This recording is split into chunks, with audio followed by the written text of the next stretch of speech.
failure for too long, you will never come out of it. So the first part of my success was learning how to fail properly. You have no fucking idea how great you really are, because you are using such minimal of what you have. It became a way of living. So how I do every day is how I do every day. It's a discipline, it's a regimen, it was a choice I made. And the choice I made was, what are you willing to sacrifice and what are you willing to give up to find every bit of who you are as a human being? And I was willing to give up everything to do that. But when you put that practice in, every day you lace them up, and I don't mean run, it's just a metaphor for life. When you lace them motherfuckers up every day, pretty soon you win. Pretty soon you'll fucking win. If you have the courage and the heart and the dedication and the mindset about everybody can go fuck themselves, the heck it's gonna fucking suck. And that's what I realized. That's what I realized. Life, that's why I wanted to come on here today. I didn't want to come on here and talk about no fucking passion and purpose and how to get the fuck out of bed and how to hit a fucking alarm clock and all this catchphrase bullshit. Because that wasn't how I lived. That wasn't how I lived. I woke up like every human being does and goes, fuck, man, I'm a fucking piece of shit today. How the hell is this gonna work out for me? And you fight that. And you fight that. You don't override it. There's no override button. It's the conversation in your fucking, in your head. So how do you do that? We don't have enough of these conversations about the real conversation that every human being is having. And they have no idea how to get out of it, but they do. It's that shit right there, man. You gotta build your will. Most people are missing something because they don't know who they are. They never examine themselves. They've never done this experiment on themselves. The lab rat, we're all lab rats, but you're also the scientist. You create your own self. Most people are missing something because there's so much trapped in there. I don't even want to say potential. I think that's word used out too much too. There's so much in you that God or wherever the hell you believe in, or if you're an atheist, in you that you have not unlocked, that you walk around with this gorgeous wife or great husband and all this money. You're like, God, I feel like I'm missing something. Yeah, because it's about 75% of you is still fucking in there. Still chained up because you just didn't want to find your willpower. Didn't want to find your soul, your will, your heart, your determination, your guts, your courage. And what that looks like, it looks scary. Like your little scary lab I went in. Scary. To wake up every day and say, I'm stupid, but I want to figure out a way to be smarter. Versus saying, man, I just can't do that. So you limit this box. So your box becomes so small of things you can do. My box wasn't even a box. It was a fucking little pinhole. And then through examining myself, getting some willpower, some courage, it became bigger than this table. But that's what we all do. That's why I wanted to come here today and talk to you about real shit. Why most people don't want to do that, build that willpower, is because it is scary. It unlocks a whole bunch of things about who you are and who you're not. And a lot of people don't want to go down that journey to discover who they are and who they're not. Because it's not a pretty journey.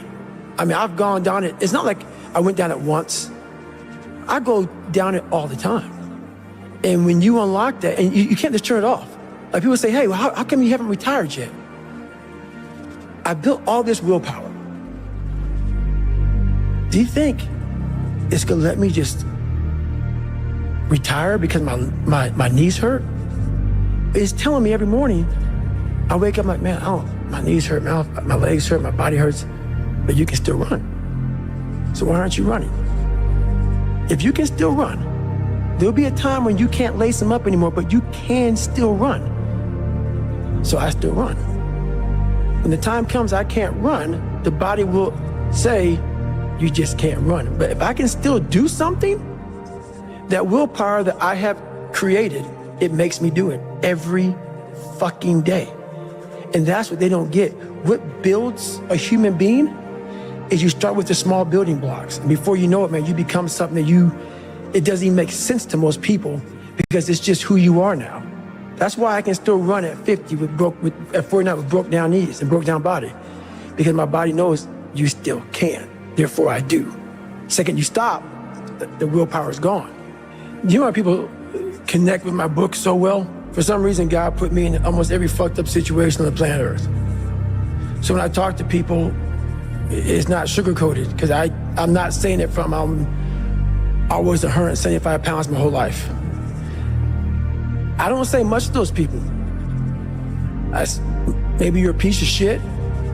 Maybe you want to be nobody. Maybe you're happy exactly where you are in life, because obviously you are.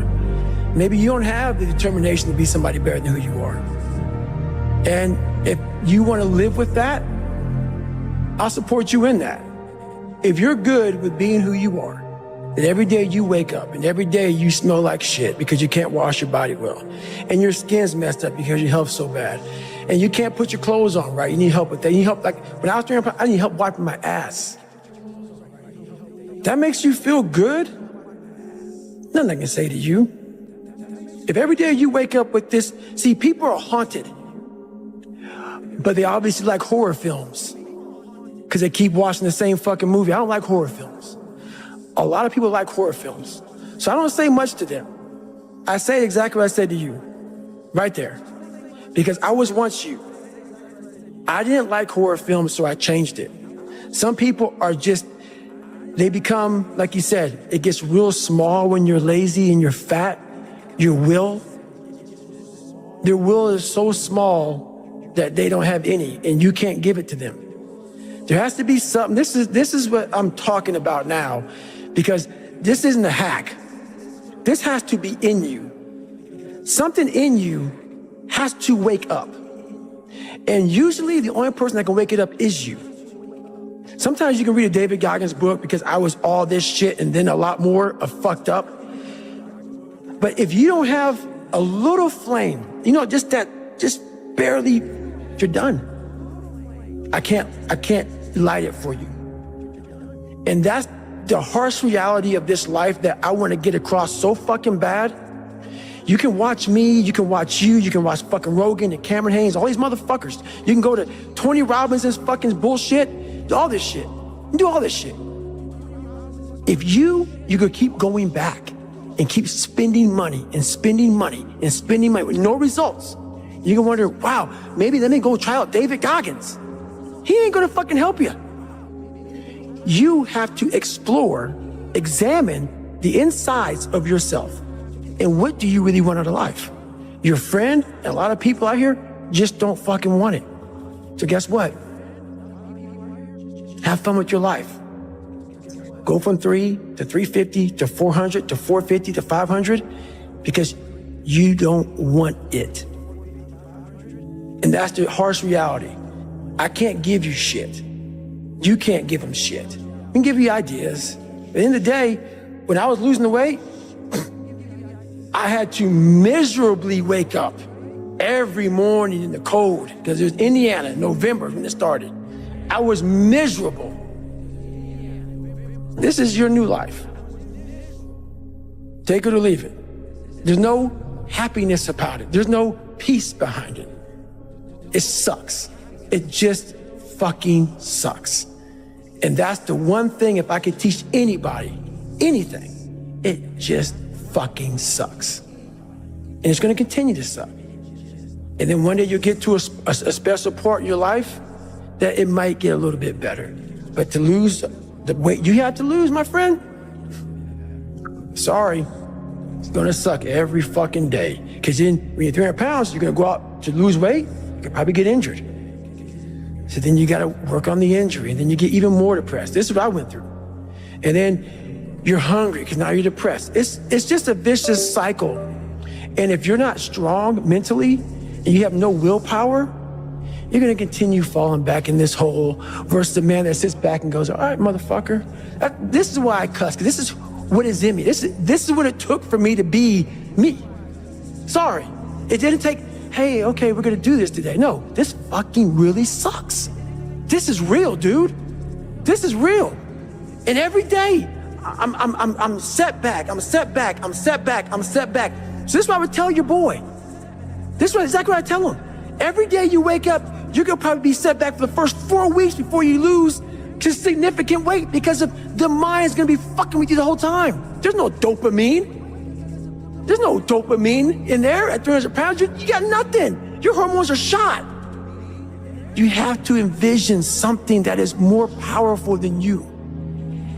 Something has to get you out of bed. And you have to create it. It has to be false. Because you're not it. You're a fat piece of shit. And that's the reality of it. So you have to create a false reality to live in that just to get to work on yourself. That's the reality. Because what I've done is in the fucking unseen work, I built Frankenstein. So whenever shit gets nasty, David Goggins goes, you had nobody anyway, motherfucker. So see how I'm talking myself right now? That's me. That shit fires me the fuck up. That shit makes me fucking nuts. You had nobody anyway, motherfucker. Look around you. There was no fucking team. It was you. There was no weight loss program or mom and dad waking you up saying you can do it, you can be better, trying to build belief. You built belief when you had nothing. Rock bottom. You did that. So as times get hard for me, the truth comes out. And my truth is powerful as fuck. It's real. It's tangible. I feel it. It comes out of my brain as I speak about it. I'm reliving every single dark moment of my life to be here. So that is what people don't get. That is what motivates David Goggins, is the unseen work. Everybody needs that pat on the back. They need that training partner. They need that accountability coach. I don't need that shit. And neither do they. But it's what we've trained ourselves to believe that we need. You're not looking at the truth in front of you. The truth in front of you is it sucks. It's painful. It's fucking mind-numbing. And that is the truth. And that's why a lot of people don't like listening to me. Because this is what it takes. Creating another voice and sometimes going at it alone. All the time going at it alone because no one's gonna believe in you. That's that. I had to stop giving a fuck about people. That was the biggest thing. I had to stop caring what people thought about me. I realized that everybody's fucked up. That's the one thing I realized. I walked around and I put these people on a fucking pedestal. Everybody was better than me. So I can't tell you anything about me because you're gonna judge me and I'm gonna feel even worse than what I am. What I realized, once I calmed my mind down and sat back and looked at how jacked up this world is, once you realize that you are not alone, everybody that's talking to you about how jacked up you are, only thing they've done better than you is they've hidden their fucked up world better than you have. That's all they've done. So once I realized that, if you want to sit back, like for instance, there's all these things that are on TV and we have all these news people judging people who fuck up in life. And yeah, they made big mistakes.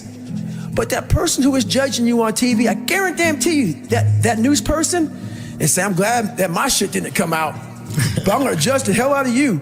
I know that about people. So if you want to sit back and judge how jacked up I was and how messed up my life was, Merry Christmas, go for it. Have a good time. But I'm smiling at you right now, knowing you have a secret that you're not willing to share.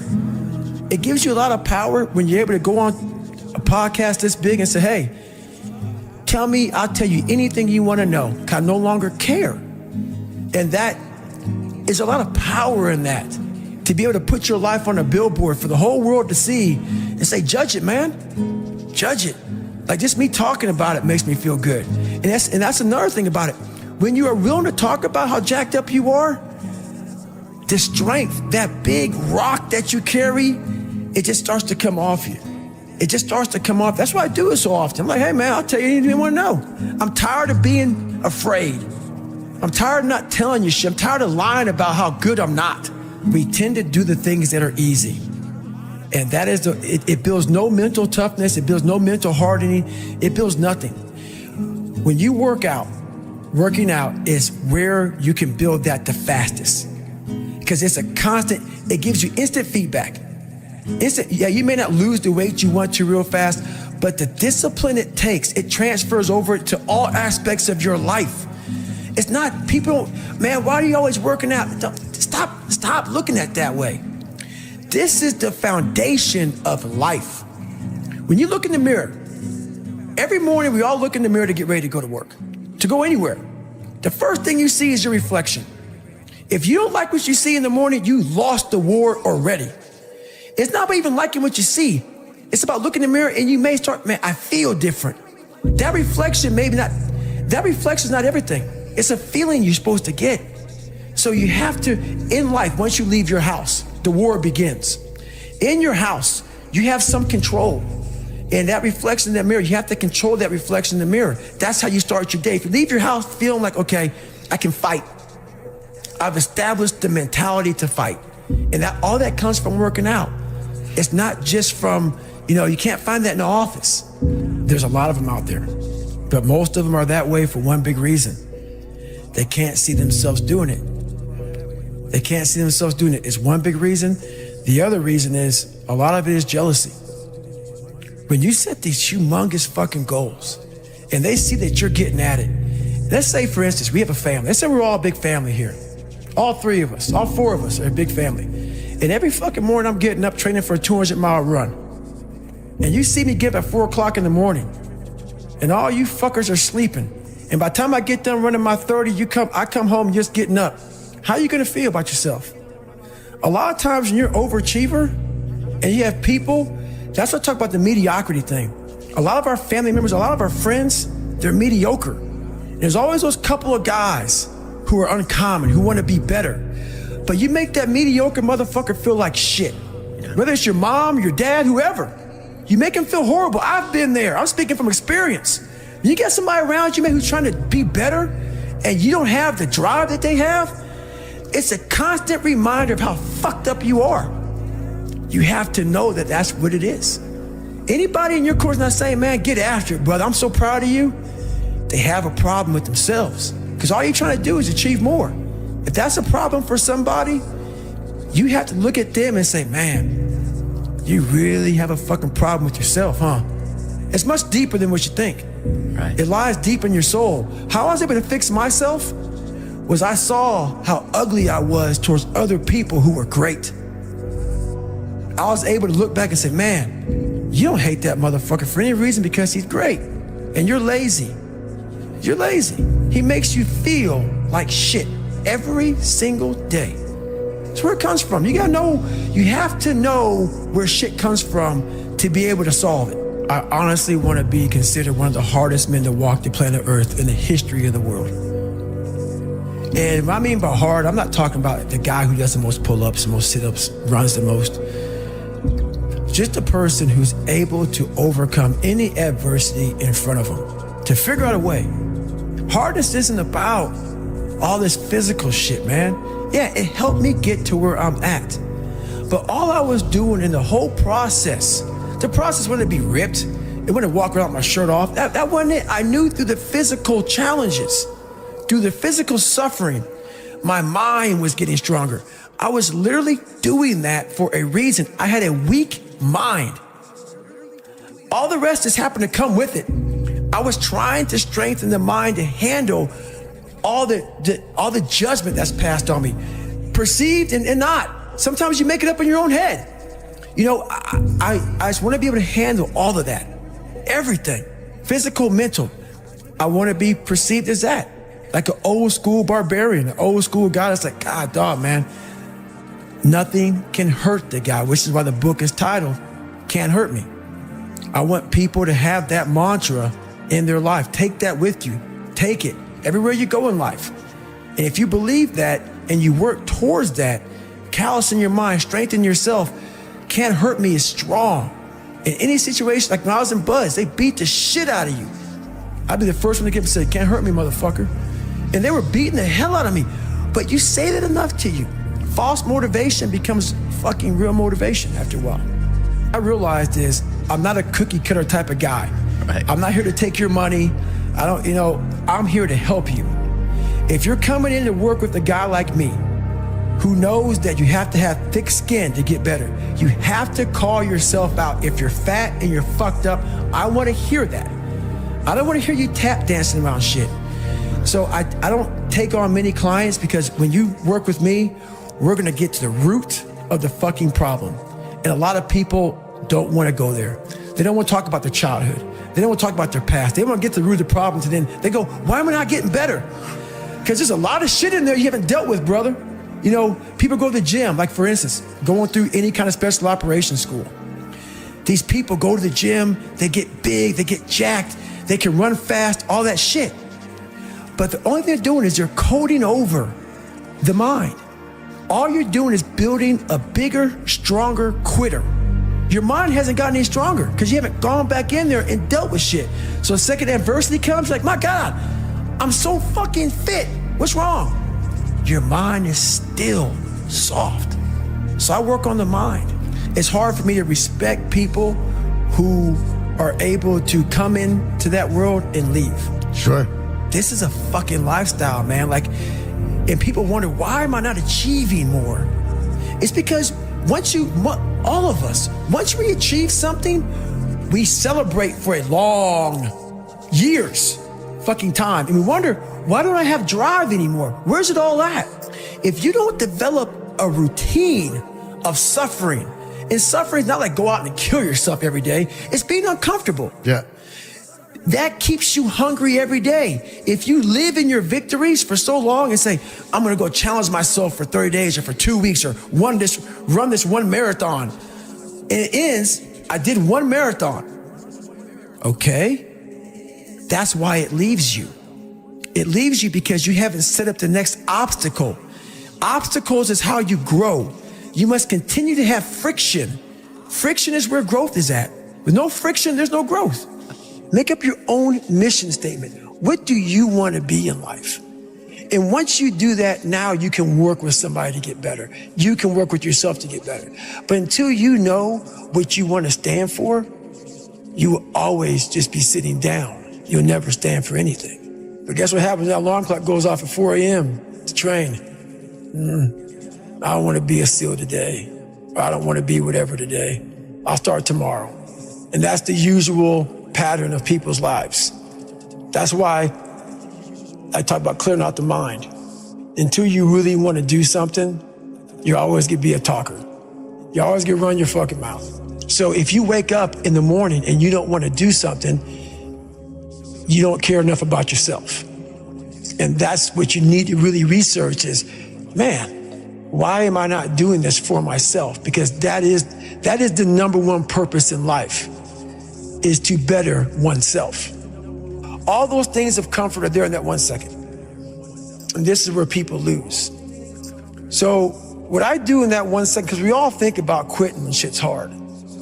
But what you have to do in that 1 second is hard to process information during pain. Because that pain takes over and you can't think rationally. You're thinking about fight or flight, save yourself. That's not a rational thought. It's not a thought that's going to get you through hard times. Most people fail that 1 second. So what happens, what I do in that 1 second, and there's a bigger process to all this, but in that 1 second, I physically stayed in that water. Because if I get out of the water, I quit.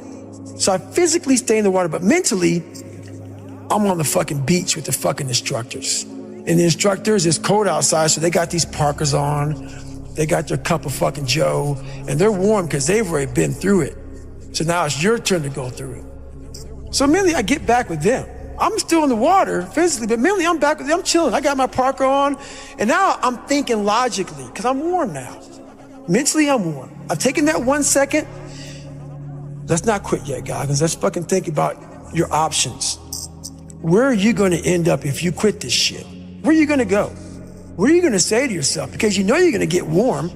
The second you get out of this water, you can take a shower and you could be warm. And in 5 days, you could be out. So I start thinking logically. I calm my brain down because your brain just wants to get the fuck out. Ring the bell, put your helmet down, get warm, and then you're really fucked. And these are the things you have to think about in the 1 second decision. So that's what that's all about. It's about about gaining control of your mind, putting things back in the proper perspective, and then saying, I really do want to be here, and I'm going to have a bunch of these 1 seconds through this 130-hour journey.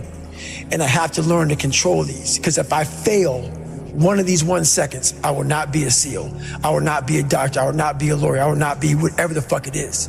So that's how important that 1 second decision is. It's all about your mind takes control of you. You have to say, fuck you, I run this motherfucker. And that's what that's all about. So every morning starts with a run. And that's because that's the one thing I hate to do more than anything in the world. So that's like my cup of coffee. And I'm all about armoring yourself. So the second you leave your house, and the second you open your phone, the second you do any of that shit, you are now letting in poison and cancer. So I make sure a lot of things you can't avoid. So as I get up, I start to armor plate my mind and body. Like a person's going to war, you put your body armor on. That's what I'm doing on that run. I'm waking up and I'm giving myself all this armor. So when I come out in the world, look at that phone, I'm ready. I'm not waking up late. I'm not rushing around. I'm not disorganized, because I know I'm gonna get hit in the fucking mouth. There's an art to getting hit in the fucking mouth. And that is why these things are important. You have to wake up and you have to give yourself belief. You have to give yourself confidence. So it starts with that run.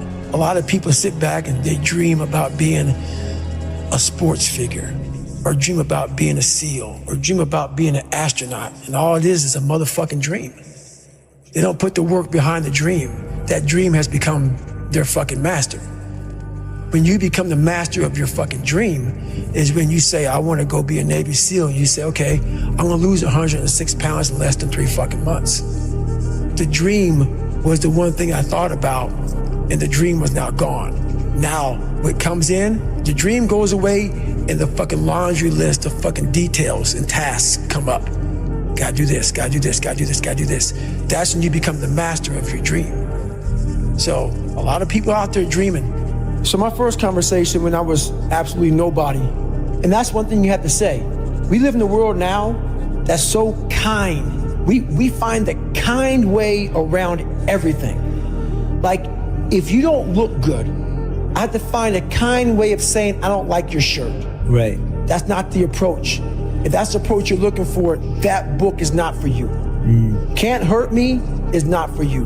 The approach you have to take, at least I took, you take whatever approach you want. The conversation had to be a real, honest conversation. In the accountability mirror, guess what? I was fat. Don't find a kind word to say that, you know what, I've gained some weight. No, you're fat. When I couldn't read, not like, hey, you know, you have a learning disability. No, I cannot read. I have a 4th grade reading level, I'm struggling, and sometimes I call myself stupid. Not in a way to put myself down. So don't take it like, my God, those are so hurtful. Yeah, they're hurtful, dishonest. The conversation has to become an honest conversation of where you're at mentally. Where am I at mentally? I look like shit. I feel like shit. I'm falling behind in school. I'm lazy. My house is a mess. You have to look at what it is and call it what it is. Don't find words to make yourself feel better, because that's what, so we hang around people that make us feel better, that tell us what we want to hear, not what we need to hear. And so we stay away from those people. And we stay away from those people, like our internal dialogue becomes that kind, it's okay, it's not okay. So that's where it starts. It starts with that accountability of, it's not okay anymore. This can no longer be okay. And calling yourself out for exactly what you are and exactly how you need to fix it. That's where it starts. Nothing gets solved by that, man. Nothing. And if you look at America right now, and I won't get off on this, nothing is getting solved because there's so much racism. There's so many things, and that's just one of them. We can't talk about anything. We are skirting all these conversations because if I say this, I'm going to offend a black person or a white person or a Jewish person or a gay or lesbian person. We skirt around the daggone problem. So we can't fix shit. Everything is like, well, if I say this on TV, I'm going to lose my dad. We have to say it. We have to break the barriers within our minds, within the world. And it starts with yourself. It starts with yourself. You gotta break the barriers down within yourself and just go there. You gotta go to yourself. So think about it, when I say suffering, people cringe. People, that's the one word, whenever I post about it, people cringe. It's not about suffering, how people may look at suffering. Like you have to just go to a place that just every day of your life is suffering. You have to tap into suffering every day of your life because we have so much scarring that we have to clean up. You have to look at suffering as almost like I look at failure. To succeed, you must fail. In failure and in suffering, all the answers are in there. All the answers to all the test questions. The test is your life. All the answers are in there. You don't have to live in suffering and pain and failure all the time. You have to learn, I need to visit it. Like people hate working out. You're only gonna visit working out maybe an hour a day. 23 other hours of the day, you're not in it. But how you become in shape is you must visit suffering, visit working out 1 hour a day. Visit suffering 1 hour a day. Visit your past failures 1 hour a day. The relationship with it is the answers are in there. They are in there. Within the suffering, go in there, and I call it the live autopsy. The live autopsy. How you find out someone died? They crack you open after you're dead. How you can live is do it while you're alive. Go back in your brain, crack it open while you're alive. Don't wait until you're fucking dead to figure out why you died. Do it while you are living. Go in there, go into the suffering, go into the pain of your life and say, why did this suck for me so bad? Why am I afraid of all this stuff? Why have I shut down the whole world? I guarantee I'll tell you why you shut down the whole world. It's in these nooks of the suffering within your brain, in the scarring, are all the answers to why you are on the couch feeling sorry for yourself. They lie within the scars. Visit them for at least an hour a day, study them, and then you'll find out more about yourself. You will then grow. So don't look at it as every day I suffer. Go into it an hour a day. Learn from yourself, learn from life, learn from your failures, learn from your insecurities, learn from your self-doubt. Don't just say, I'm afraid to jump off an airplane. What makes you afraid of it? Study it. That's why I studied my mind. Why I became so powerful in the mind is because I realized I was weak. So instead of running away from the mind, I dove into it and said, what is making me weak? Oh, this makes sense. I came from hell. I came from a place that beat me down to nothing, which is why I'm afraid. All this makes sense. So systematically, one by one, I went back and met every single person in my mind, every situation. There's a lot of cookie cutter shit out here in this world. Oh, discipline, wake up early, take a cold shower, fuck this, fuck that, whatever. It's all fucking bullshit. It's not. But what they don't teach you within the cookie cutter is like our minds are like a fucking garage. And the garage, if you open a garage and it's all cluttered up, it's all fucked up, you can't put your car in there. You got fucking boats and you got fucking kids' toys and shit everywhere. But if you organize that fucking garage and you put everything in its rightful spot, you can pull that car in there. You can put 2 cars in there. You can put bikes in there. And that's like with the mind. People talk about discipline and fucking determination and fucking, repetitions and all this shit. Consistency. Why people fall off the wagon so often is because their mind is full of shit. There's no room in that mind for discipline. There's no room for consistency. They may do it once or twice, but then the mind takes over and that cluttered fucking garage comes in, and then it's like a circuit breaker, man. A circuit breaker just overloads and it fucking sparks. And our minds, that's our mind, man. It's like a fucking circuit breaker that has so much shit in it, you keep on loading it, you can't put any more into it. So I talk about it in there, man, so much about clearing space in your fucking mind so then you have room for all those discipline, waking up early, taking those, because they do mean something. But we don't get to that fucking dark matter that is keeping you from clearing out that mental garage. You're looking at I gotta take care of the kids schedules are all fucked up. My husband, my wife, I'm going by McDonald's to get this, and I'm rushing my schedule. Everything's just fucked. I wish I was doing this, but I'm doing that. That's it. And that and this. And I want a raise, but I can't get one. That's it. My boss is an asshole. Where's greatness in that, man? Yeah. You can't fit discipline into that. You can't fit structure. You can't fit consistency. You can't fit the grind. And then when you try, it just gets fucking overrun by the fucking clutter in your fucked up mental garage. People have talent. People have a lot of talent. And this is going beyond your talent. So when there's no more talent, what happens to you? Most people quit. People only go to their talent level. And once their talent level is gone, it becomes a mental game. The whole mental game sets in then. And most people can only perform to their talent. And they realize, man, why am I always messing up right here? Why is this like my big hurdle? It's because you're performing to your talent. And then after that, your mind has nothing for you. Nothing for you. I see fighters, I see runners, I see people who they're great, but they get to the edge of their talent. It's like, fuck, man, what's up? Because you're now at the point now where your talent ain't gonna do shit for you, my friend. Now it's the mental game. And that's where people get lost in life, get lost in that next level. And that next level is found for me in the things that I do. I was misunderstood. I got to a point, I'd be running, I was like, okay, man, we could do 10 miles today.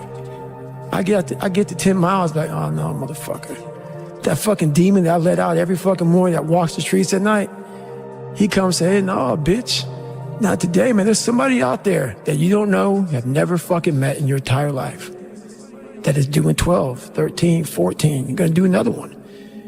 And when you meet him, you ain't gonna be fucking ready. So Goggins kept on running. At one time, I was running by a graveyard when I was fucking just trying to become, I was fat. And I ran by a graveyard and I looked out there and I have all these epiphanies, man. I have all these fucking moments of it's crazy, man, of just thought. Cause I'm always by myself. I'm always in deep fucking thought about how to be better.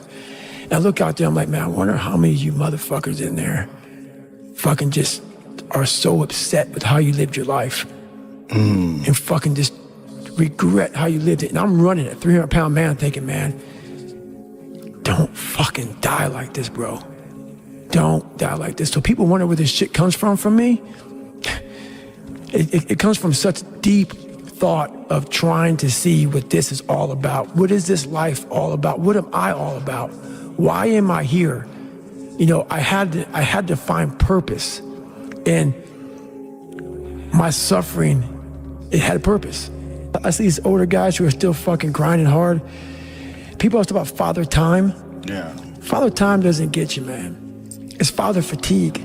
It's father fatigue, man. Like I see these guys who have been in sports for a long time, fighting, or basketball, football, whatever it is. Yeah. And it's that grind. It's that everyday waking up grind. It's not father time, man. It's the fact that, you know, I gotta go do it again. Yes. I gotta do it again. So a lot of these guys are fighting father fatigue and they're doing a good job of doing it. The things I don't enjoy that I still do, that's where growth is at. And that's, for me, the only place growth is at is in that very uncomfortable, in that uncomfortable zone. Yeah. So I have to visit it every single day. There may be some days I get up with poopy pants and I'm like, you know what, man? Fuck this, man. Like, what am I training for? Yeah. I have no race on the docket. Why am I having this such a structured life? Why? And I'm like, you know what? I'm good. I'm done. I retire every day. Yeah. I'm done with this shit. And I sit around and I say, okay. And then this is my thought process. So you want to be normal. So you just want to be like everybody else that roams the world, not knowing the power that's in them. Being fine with being mediocre. You want to go back to who you were, huh, David? I'm like, fuck that, man. And you have that conversation with yourself every day? Not every day, it's those bad days. Yeah. It's those bad days. I see a whole bunch of people walking around out here who have no idea how talented they truly are. And I'm talking about talent, like some God-given ability. Talent that sometimes you have to hone you have to work on, and you have to harness yourself. You have to go to a different focus. The focus has to be so heightened that very few people, they even understand that, but they have it in them. They have it in them to go there, but you have to go to a place of fear, of suffering, of pain, of doubt. And that's when your mind, if it knows it's not gonna quit, it opens up. And once it opens up, that's my 40% rule. Once you can open your mind up when it knows it's not gonna quit, it finds more. It finds more focus, it finds more power, it finds more drive. And that's what gets you through the 31 miles. That's what gets him so hyper-focused on that one little nodule to put his finger on. And that's what you find in those moments. But without those moments, you don't know what you're capable of, because you're living a very structured life without risk. I'm gonna explain this to you. I had big dreams. A lot of us have big dreams, big goals. And when you have goals that are maybe outside your reach, you have to know that getting to that goal, you're gonna have a lot of bad days, a lot of setbacks. So like when I was losing 106 pounds in 3 months, the first 2 months or first 2 weeks, it's like I was gaining weight. You know, I would lose a pound, gain 2. So I was just failing. I kept failing and kept failing and kept failing. So I had to teach myself how to fail right. And what that means is when I fail, I can't spend much time in that fail zone. I have to be able to get up and get after the next day just as fast, because my goals were to be a Navy SEAL. I don't have time to stay here and feel bad for myself for weeks and months and years, because I'll lose that time. So the big thing is know that if you have big goals and big dreams, along the way, failure is going to happen. So how fast do you get up from that? And you got to teach yourself that. But the biggest key to success in anything you do is you got to have an unlimited supply of fucking fuck you. This drive and passion, and it may come from nothing. Like for me, there was no passion, no drive, no nothing. But I had this fire that I'm going to be somebody. And it has to be there, because on all those bad days and all those days you don't want to do shit, you have to be your own motivator, your own coach, your own trainer, your own everything. So to do that, you have to come into work, and work is whatever your work may be, ready to go. And what that means is you may have failed miserably yesterday, but you come to work like, people like, man, you just lost everything. How the hell are you this fucking damn motivated? Because this is what it takes. This is what the fuck it takes. And you gotta get it from wherever you can. Whether you make up this illusion of your life or this false reality that gets you motivated, whatever gets you motivated, it's gotta be here at the tip of your brain at all times. Because in those dark moments, you gotta pull it out. So that's the big thing for me, man. I was always fired up at all times. There's people in these different, programs that do it for 30 days. Right. And there's a lot of programs that are 30 days. And 30-day programs are good, but it's kind of a hack. Because while they say it takes 3 weeks to develop a habit or it's always this hacky shit. I'm gonna tell you right now, 30 days ain't gonna do shit for you. The permanent, you wanna make it permanent. Permanent, you start talking about a year, 18 months, 2 years, that's a sacrifice. And when you commit yourself to something for a year, you're not gonna say, oh, I'm gonna let that go. Because in your mind, you have it clear as day. That year took a lot out of me. That year built me. That year started to scrape away all that scar tissue, started to clean me up. 30 days doesn't clean shit up. 30 days just kind of covers up, put a blanket over it. It's like putting a rug over it. A year, it cleans you up nicely, man. Whatever your problem is, if you can dedicate yourself for a year to something, you can be a changed person. What it was, my first question was, okay, what are you willing to give up? What are you willing to sacrifice? What are you willing to forgo? Because a lot of people, like this guy came in one time, I was a trainer, and he goes, man, I can stop doing anything but my frappuccinos. I go fucking leave. Because I'm looking for that person like me. People, it's hard for people to understand how I lost 106 pounds in less than 3 months. I sat down at the table and I said to myself, what are you willing to give up? Everything. And when people come to me with that kind of mindset, I can work with you. When you are willing to strip yourself down to nothing and give everything, that's who I want to work with. Because now I can mold you into exactly who you want to be. When you put these restrictions up, and that's why my first question is, how bad do you want this? If it's as bad as you want to live or breathe or sleep, whatever the hell it may be, I can work with you. But a lot of people, most people don't want it that badly, which is why they always ask the question, man, how did you get to where you are? You know how to do it. You know exactly how to be you or how to be me. You don't want to do it. So I can't make you do it, and nor do I have the time or energy to force you into that place that I know you have to be to do it.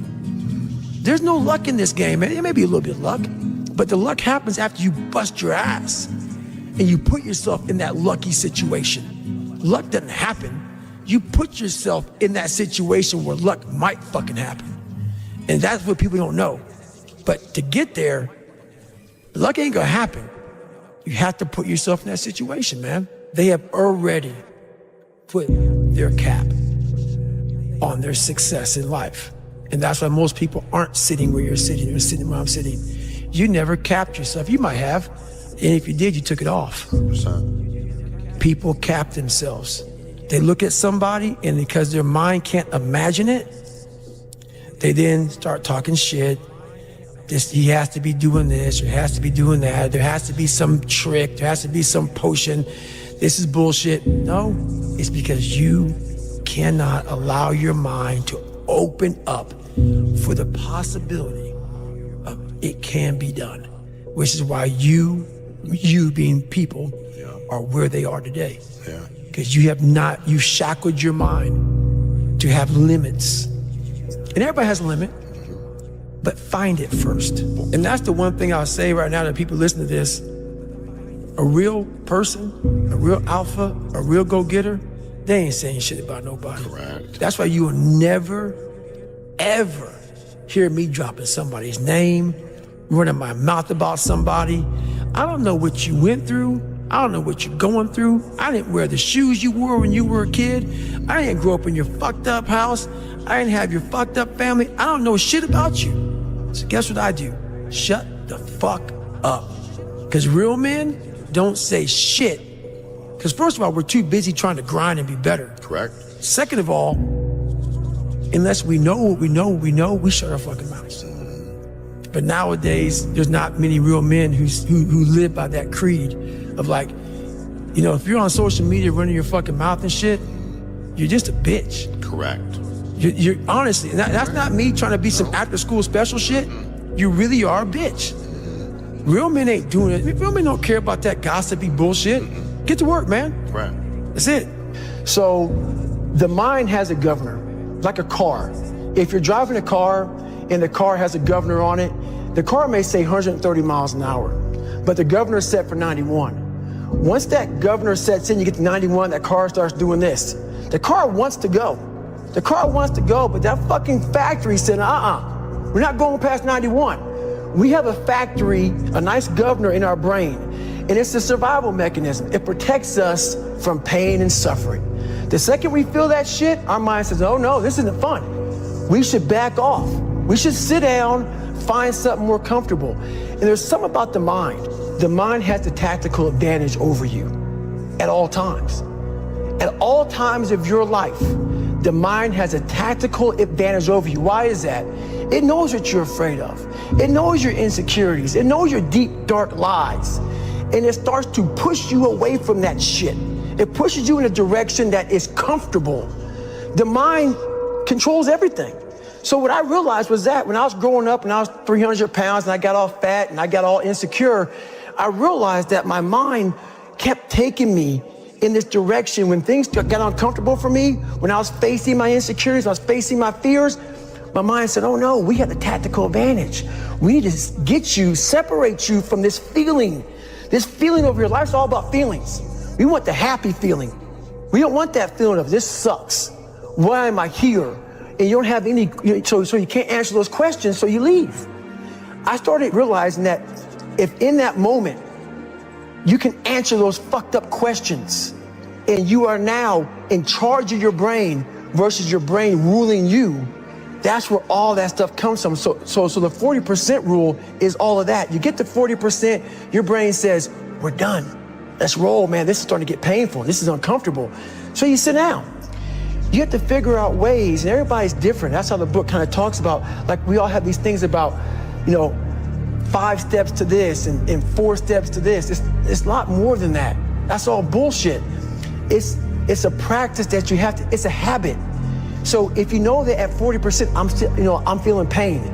At 40%, I'm feeling pain. That's where the 40% rule kicks in. Now it starts. Okay, I'm feeling pain. My mind's saying all this shit to me. It's saying, get out of here, run, flee. The fight or flight kicks in. Okay, we're done. We're not good enough. It starts telling you all these things. You start to believe it because the mind controls all. This is the time where you have to gain control back of your mind. It's okay. Let me see if I can go 45%. And once you start giving yourself more and more hope and start realizing, okay, the mind starts to be, okay, what are you doing? We're supposed to be going right and you're going left. You start then controlling your mind. Start finding more in yourself. And then it goes from 40% to a lot further than that. But that's the start of it though. Get to the spot where your mind is saying stop. Wherever that is, you gotta get there first. And then that's when that shit starts to work for you.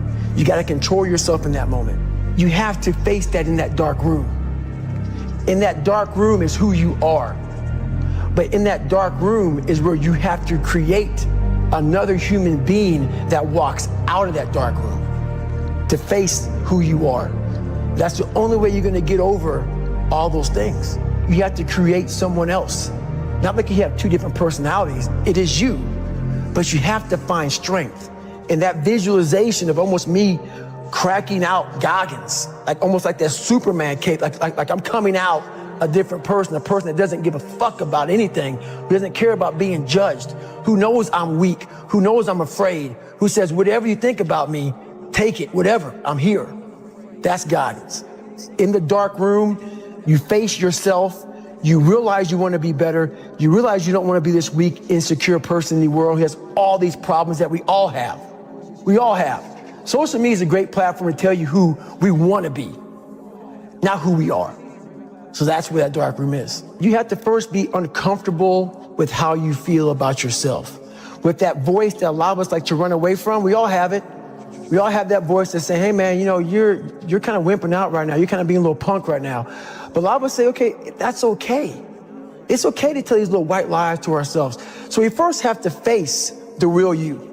The real me is David Goggins. The real me is a guy looking at you right now saying, I don't want to fucking be on this show right now because I used to stutter as a kid. And I'm afraid of that. I'm afraid that here in a second, I'm going to start fucking stammering and stuttering and the whole world's going to know that I have all these issues. But that's when I see right now, okay, Goggins, you got to go on this fucking show. That's Goggins. Goggins is saying, okay, David Goggins, you're a punk. Life made you this way. We can't live like this. We can't live in fear. We can't live in judgment. We can't be afraid of what the fuck people right now are looking at me saying about me. We cannot be afraid of that. That's Goggins. Goggins saying, fuck all of you who don't like me, who don't want to, and that person then comes in. But you have to be David Goggins and say, man, I'm afraid of this. I'm fucked up here. Life made me this way here.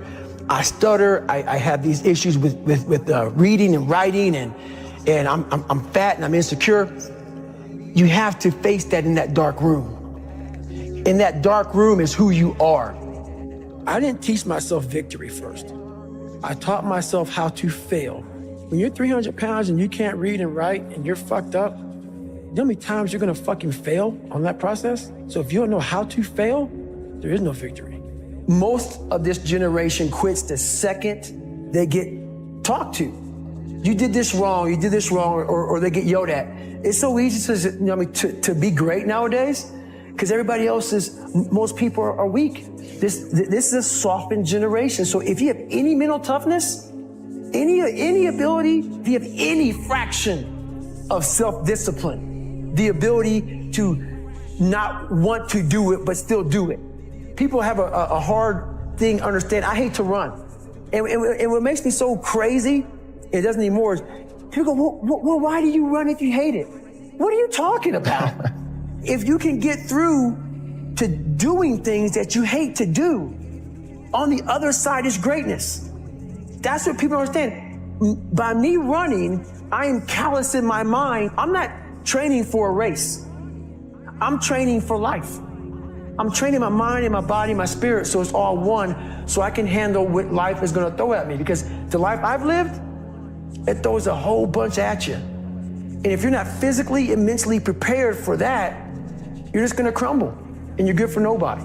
Tighten up, people. It's okay. What are you going to do now? They don't own your life. All these insecure people putting their insecurities on you, you gotta flush it out.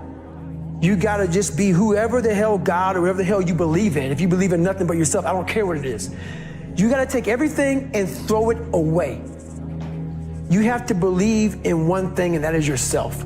Right now, for you to find greatness in yourself, you're not gonna find it by looking in a book or by even hearing me. I may give you the spark, but you've got to go inside yourself to find it. And that means you gotta be quiet. Shut the fuck up, go in a room, stop talking, search your soul, search your mind, search your abilities, and you'll find it. I'm just starting out in life. I don't know where I'm going, what I'm doing. How old are you? 26. And you don't know? Where I'm going, what I'm doing, and I'm not disciplined. So how the fuck am I supposed to help you? You're lazy, you know exactly what to do. It just sucks doing it. Everybody's looking for mental toughness. Yeah. Every athlete, everybody in the world is looking for mental toughness. The only way you gain mental toughness is to do things you're not happy doing. If you continue doing things that you're satisfied and that make you happy, you're not getting stronger. You're staying where you're at. Either you're getting better or you're getting worse. You're not staying the same. So what are you doing today?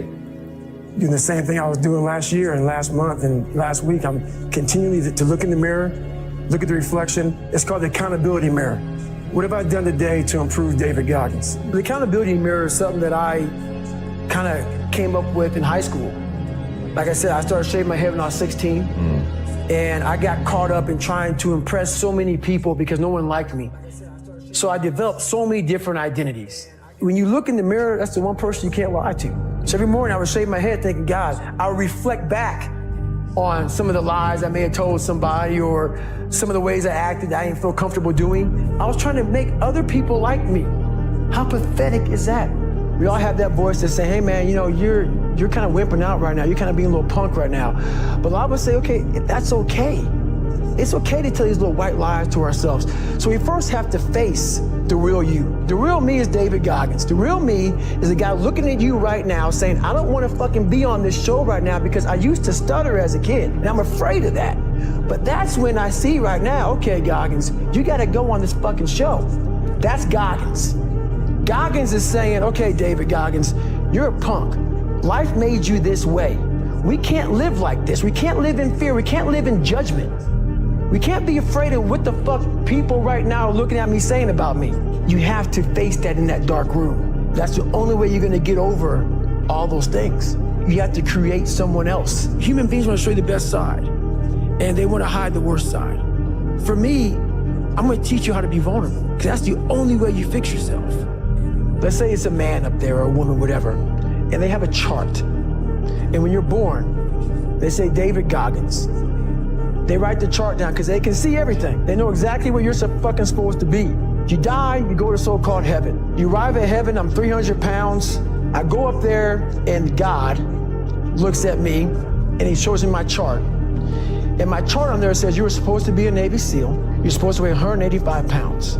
I was supposed to live that life. And then you find out that the reason why, because we all think that if we pray on it, if we do this, if we do that, whatever, if we don't work, we just, whatever, it's gonna magically happen for us. I believe that when I'm all said and done with, my whole job is to outwork the chart. Whatever the fucking chart says about me, the all-knowing power up there, I wanna get up there and say, him look at me and say, I know everything. I didn't fucking see this. I want to feel that. I want to get to the other end of this fucking world, and however I'm being judged, whoever's judging me, to look at me and say, I did not fucking know. I had you at 185, I had you at this, but all this other shit, I was riding as you were living it. I want to find more. All I can. And in that fucking sack of shit, you have to dive in that to find more. Because if you're not willing to go in there and face yourself, you're not gonna find anything. It's so easy to be great nowadays, my friend, because most people are weak. Most people don't want to go to that extra mile. Most people don't want to find that extra because it sucks. It's miserable. It's lonely. Do things you hate to do. Be uncomfortable every fucking day of your life. Roger that. I'm not the smartest kid in the world. Instead of somebody saying, oh no, you're smart. No, don't say that to yourself.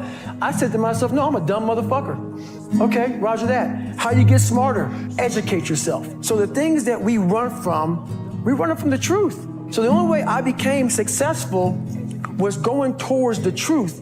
As painful and as brutal as it is, it changed me. It allowed me to become, in my own right, who I am today. I believe that most human beings are only living at about 40% of their capability. Yo, who's gonna carry the boats and the logs? At all times of your life, the mind has a tactical advantage over you. Why is that? It knows what you're afraid of. It knows your insecurities. It knows your deep, dark lies. And it starts to push you away from that shit. You talk about that you were kind of, lonely by yourself. I was the same way. And that used to hurt me growing up. Now I fucking thrive in that shit. That's the only place to be. Something in you has to wake up. And usually the only person that can wake it up is you. But if you don't have a little flame, just barely, you're done.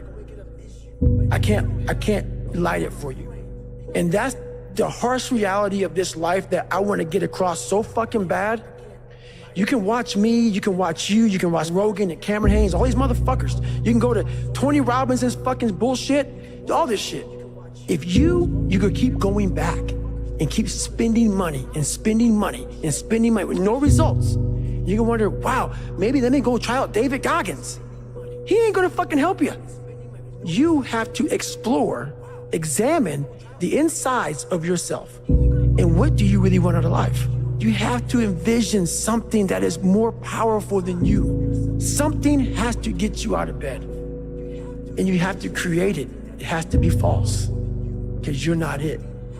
You're a fat piece of shit. And that's the reality of it. So you have to create a false reality to live in that, just to get to work on yourself. That's the reality. Make up your own mission statement. What do you want to be in life? And once you do that, now you can work with somebody to get better. You can work with yourself to get better. But until you know what you want to stand for, you will always just be sitting down. You'll never stand for anything. Let's say you have no races. Let's say you have no classes, no nothing. There's no purpose in your life. People need to have purpose to get up. They need purpose to perform. You need to get to a point in your life where there's nothing on the docket. If you're not constantly performing without purpose, you're not going to be ready when the time comes. It's this magical thing, purpose, that we're all looking for. But what's funny about it all is that we need these things to perform. But we don't take a second to realize the purpose is always there. The purpose never leaves us. Because the very purpose is you. You are always the purpose. There may be another purpose, like being a SEAL or going to college or whatever, but the main purpose in life is you. If you wake up in the morning and you don't want to do something, you don't care enough about yourself, because you have to want it. You have to want to be better. And it starts off with, you have to have pride in yourself. A lot of people out here just don't fucking want it. So guess what? Have fun with your life.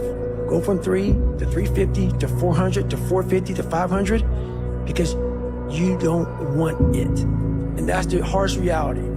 I can't give you shit.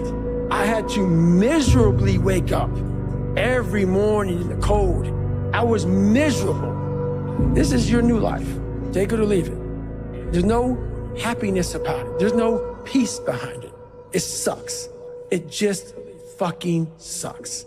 And it's going to continue to suck. And then one day you'll get to a special part in your life that it might get a little bit better. Self-discipline is everything. And if you don't have it, I don't look at you right, because I know you're capable of more. It's not discipline so much for me. It's all on you. The self part is what's big, where you're going to fail and you're going to be in your head. You're going to be saying, I'm not good enough. And it's how you get through that. It's how you get through that on a daily basis, when that thing is saying, man, I'm 43, I've done so much. You start to become civilized. The refrigerator gets full. You start making money, and you start, I'm not getting cold anymore. I'm retired. At 40, people shouldn't be playing basketball or football or being in, you start to believe this shit. And it becomes in your fucking mind. Like, there's people who are retiring, you know, at 40-something years old or 30-something years old. At 43, I'm still putting in 100-mile weeks, still doing thousands of pull-ups, thousands of push-ups, because I'm not allowing myself to become civilized. The worst thing that can happen to a man is become civilized. You lose that fucking fight. You lose that, why the fuck am I doing this shit? I'm good. You ain't good, man. You ain't never fucking arrived.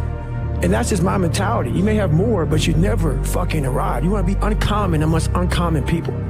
You know, it comes from, I had a rough childhood coming up, and I just took all that, you know, negative energy and made it very positive for myself to drive me. I'm a very driven person. I have passion that almost scares people, just to be successful and to make it no matter what. People wonder, how do you stay hungry all the time?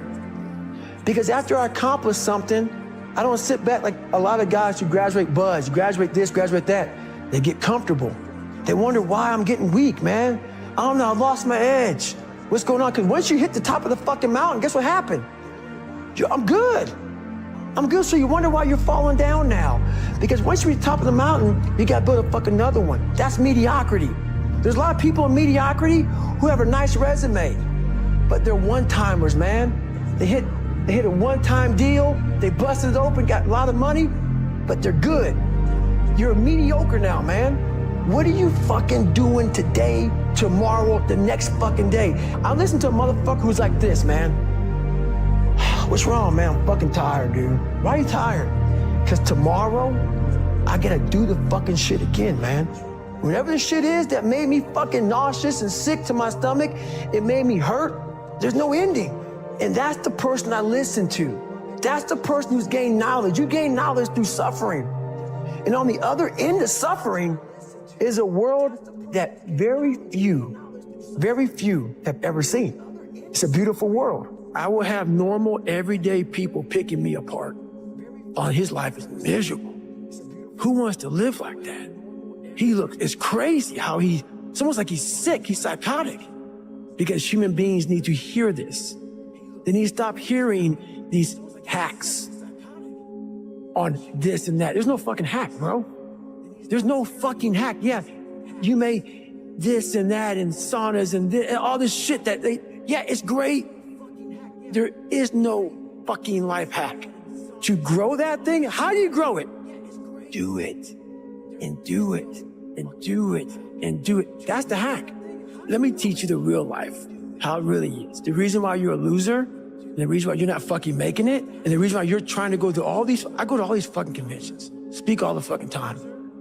I look in the fucking audience, and these people sign up, fucking every year to go to a convention, thinking they're gonna learn something fucking different. What brings me joy and happiness is knowing how beautiful the mind is, and I'm one of the few people that didn't read about it, didn't experience it through some drug.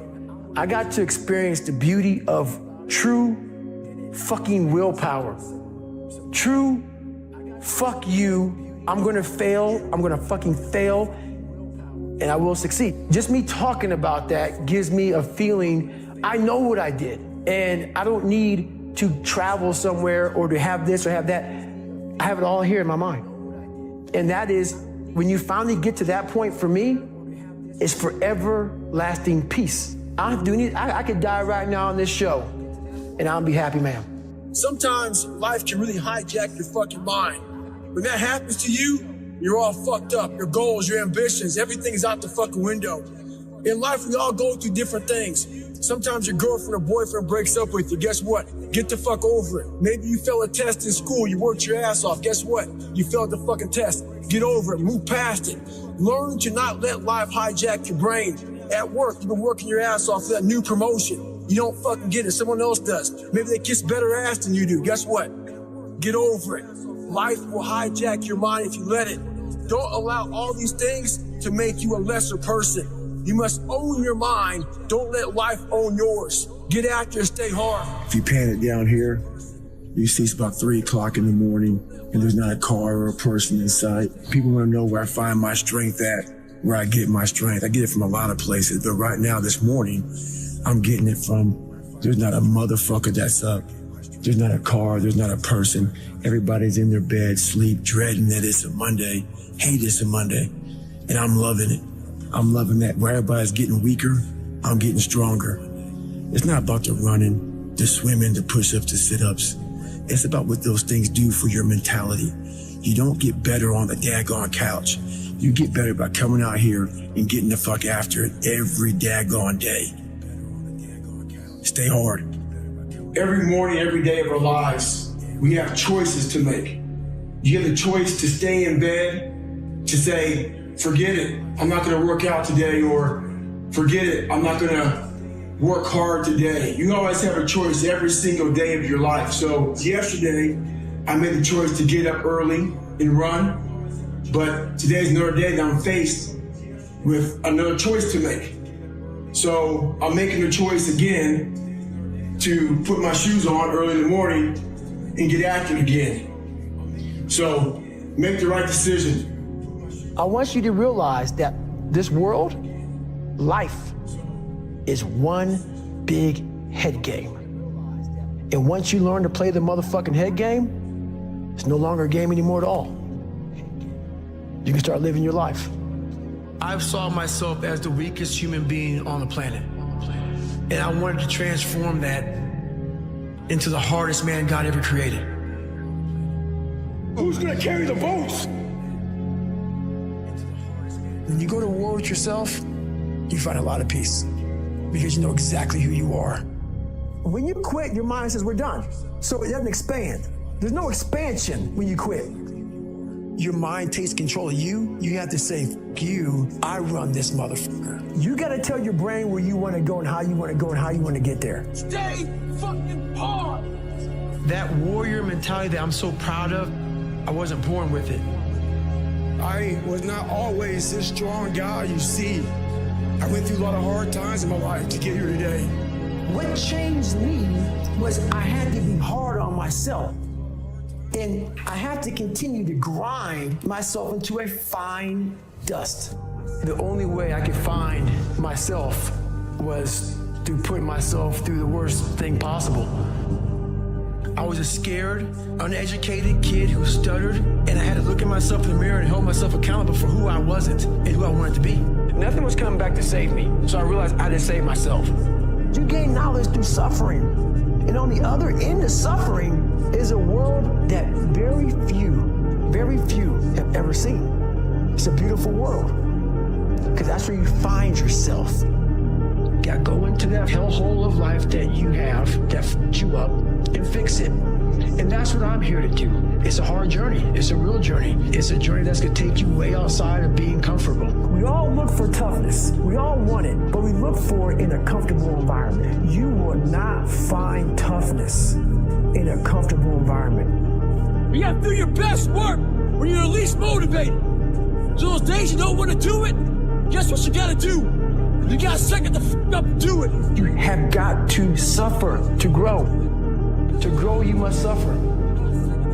You have to build a person that can withstand the pressures of whatever they're gonna be dealing with in life. Because this world we live in is tough. It's tough. It will beat you down. The world and the life that we live in is the ultimate competitor. You have got to suffer to grow. To grow, you must suffer. The mind has the tactical advantage over you at all times. At all times of your life, The mind has a tactical advantage over you. Why is that? It knows what you're afraid of. It knows your insecurities. It knows your deep, dark lies. And it starts to push you away from that shit. It pushes you in a direction that is comfortable. Your mind takes control of you.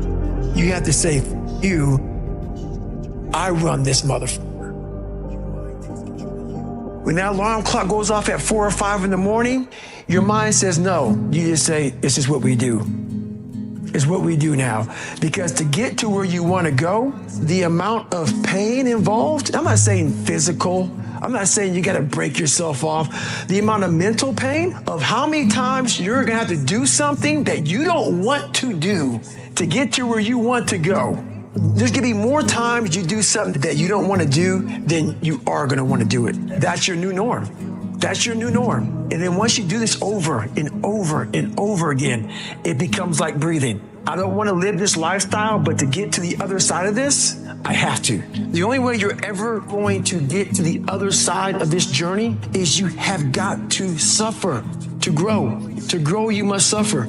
We have the ability to go in such a space. If you're willing to suffer, and I mean suffer, your brain and your body, once connected together, can do anything. I'm trying to build people up. I'm trying to armor their mind. I'm trying to get them to belief. Because this world we live in is tough. It's tough. It will beat you down. The world and the life that we live in is the ultimate competitor. It will try to take you out. It will find your weakness and it will just hammer you. So if I can help you build belief, build confidence to the point where nothing can hurt you because you know exactly who you are. You have to build a person that can withstand the pressures of whatever they're going to be dealing with in life. You gain knowledge through suffering. And on the other end of suffering is a world that very few have ever seen. It's a beautiful world because that's where you find yourself. Every day you have to do this shit. Because why? When you stop doing it, you don't just maintain it. If you stop shooting a gun, you're not going to be a great shot if you pick a gun up a year from now. If you want to be great, you want to be the baddest motherfucker ever at what you do, you're going to be misunderstood by everybody because you're going to be so obsessed and so driven to get there. That's what it takes. It takes every second of your life. Anybody says balance? Yeah, balance is important for a lot of people. It is. But if you want to go to that edge where people do not like you, don't understand you, question everything you do, you have arrived. When you are misunderstood to the point where people think you're psycho and you're nuts and you're this and that, why are you in the gym at 1 o'clock in the morning? You will never understand what is wrong with me. And that's why I'm so glad you don't, because I'm in the right spot. When people don't understand you anymore, you're in that spot of obsession and drive where people are like, what the f is wrong with this guy? I don't want to talk to you, man, because you're not going to get it. I can't get this paragraph. I can't remember what the f is in this paragraph to pass this test to get in the military. Read it again. Still not getting it. Read it again. But if you're not getting it, write it out. And that's how I started learning. I can't swim. I'm negative buoyant. Go back again. I can't swim. Go back again. Go back again. Go back again. I got it. I realize if I keep going back and going back and going back until the shit just becomes, your mind will say, okay, we're going to figure it out because he is not going to stop. It's not like I'm going to try one more time. No, it's just like alarm clock goes off, boop, we're going back. I can't read right, we're going back. I gave myself no way out and my mind realized that. It's okay, we're going to adapt and overcome now. A lot of us want to find peace first. So people say, man, you always talk about this suffering and pain and shit. I'm at peace right now because I went through that, right? You don't find peace first. If you do, Merry Christmas, more power to you. I found peace on the opposite end of finding myself. And no one really finds himself without going through trials, tribulations, suffering, accountability. And accountability is suffering. Being accountable every day for doing right for yourself, for the people next to you, it's miserable. One thing we don't do is we don't have a new norm. My new norm is you get up every morning at 4 o'clock and you suffer. This is your new norm. That became my new life. Most people want to get out of it. I said, no, motherfucker, this is your new life. This is who you are. Your new norm is you wake up and you suffer. And I started realizing if that's my mentality, this shit ain't hard anymore. Not getting civilized is about having a savage mentality. It's a comfortable world. A lot of us say, like for instance, I see these athletes right now who retire. I'm 38, I'm 39. I did 20 years at the top of my game, and I'm chilling out now. You see them a year later and how they look. What the hell just happened to you? What the hell? You're one of the greatest athletes of all time. Kids looked up to you. Women, men of all ages looked up to you. And they hit the pinnacle where it's time to retire, and their mind says, "Whew, I'm civilized." The worst thing that could ever happen to any human being is they become civilized. It's that total accountability. Like even when you retire, there's a motherfucker looking at me and judging me right now, man. I was the baddest person to ever live. Doesn't go away, man. You gotta wake up. Even though you retired, you never retired. You're setting the example every single day of your life. And being civilized feels so good. But I'm sorry, man. Once you get to the top, you may retire, but you ain't never coming back home, man, because now you're judged. People see you falling off. You want to be that guy who knows I may be retired from the sport or from wherever I did, but I'll be damned if you ever see me looking like shit, feeling like shit, not arriving. People, I've arrived. I've arrived mentality. You're always setting the example. Civilization feels so good. These comfortable feelings are what people want. They want retirement. They want that. They need that. It's a yearning feeling. I want it too. People love putting a label on me about, my God, man, you're just wired different. I'm not wired different, dude. I'm thinking right now, after I got past my stuttering thing, now I'm on a roll, I'm good now. You know what I'm thinking about right now? I gotta wake up tomorrow and do the same shit again. I gotta leave this interview and go stretch out for 2.5 hours. I hate that shit. But guess what it does though? I'm constantly callousing over my victim's mentality that I once had growing up. Every day you have to do this shit. The only way to keep from getting rusty is to constantly owe that motherfucking machine. The machine is this. You gotta keep challenging it every day. How do I do it? How am I able to do what I do on a daily basis? How do I fight the demons? Because they hear me speak and I'm very raw and real. How do you fight my insecurities, all these things? And they're there every day. They're there every day. I'm in a search for a feeling. I'm not in a search for a trophy. I'm not in a search for love. I'm not in a search for more followers on Instagram or social media. When I started this journey years ago, and I realized that I'm going to be somebody, and I'm searching for a feeling of true victory for myself, and only myself. The second I shut out the whole world and realized that one thing, that I am in this world alone. I'm fighting in this race by myself. Yeah, I'm all about people, I'm all about team, I'm all about that shit. But I'm really all about right now, and in my life, no one knows the real truth about me, how hard I really go. I don't care if anybody knows. I don't want anybody to know. I'm an introvert. I live an introverted life, and I love that about me. That right there is my fuel, is I know that there's really no one out there grinding like me. And if they are, so be it. If I know about you, I'll make sure that I up my game. That's what the mentality is all about. My whole thing is a mentality thing. I view myself as the weakest person on the planet Earth. I was just an insecure, scared kid. And the only way I could find myself was through putting myself through the worst thing possible. My goal in life was to, in my mind, believe I'm the hardest man alive. And that's why the whole thing is can't hurt me. That's what it's about. It's about whatever you think you are, you have to make that dream a reality. But that's where the hard part is making that dream reality. That's where the hard work comes. That's where people know, how do you keep grinding every day? You have to make those insecurities, those fears. Like when I was 300 pounds, I didn't have any drive. I'm gonna go be a Navy SEAL. What kind of stupid shit is that, 300 pounds? There wasn't like a drive to go be a Navy SEAL. I was an insecure, lying kid, afraid. I had to look at my insecurities and in my fear and find drive in that. We're all looking for passion. Passion's all around you. You have a whole stack of it all around you. It's your insecurities, all that shit. You gotta dive deep in that shit. It's all in there. All the energy and fuel you need is right in yourself. It's all there. You got a lot of stuff to do to overcome. And, that's where I found it. I found it right there in my own insecurities. I found drive in my own insecurities. And that's the most powerful thing in the world. When you can find drive in your own doubt, fear, insecurities, you get to face a lot of young man. You got a long journey ahead of you because you're going to find out that while your dad did a lot of to you, you're going to have to make it on your own. Because this world we live in is tough. It's tough. It will beat you down. The world and the life that we live in is the ultimate competitor. The world's tough. The world's tough. It will try to take you out. It will find your weakness and it will just hammer you. So it's time to get back to work.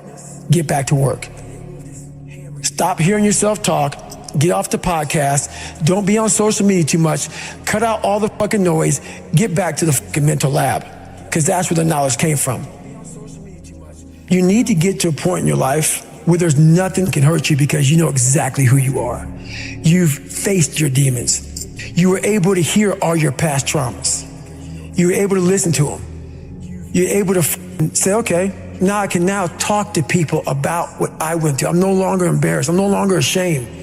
Being ashamed is one of the biggest things that kill people nowadays in their minds, kill them from moving forward. I'm ashamed of myself. Don't ever be ashamed of anything you've done in your life. Face it, fix it, make it better. Everything I need is in my mental lab. Everything. Because I'm in constant study of myself. And I know what needs to be conquered because I'm constantly going through what I don't like, what I'm not comfortable with. I know, and only I can fix these problems because I have to face these problems. Unchosen suffering is going to happen, right? So the only thing that you can do is have some chosen suffering to prepare for it. It's the only thing you can do. That's the only thing you can practice for the unchosen suffering is have chosen suffering. Do something that sucks every day.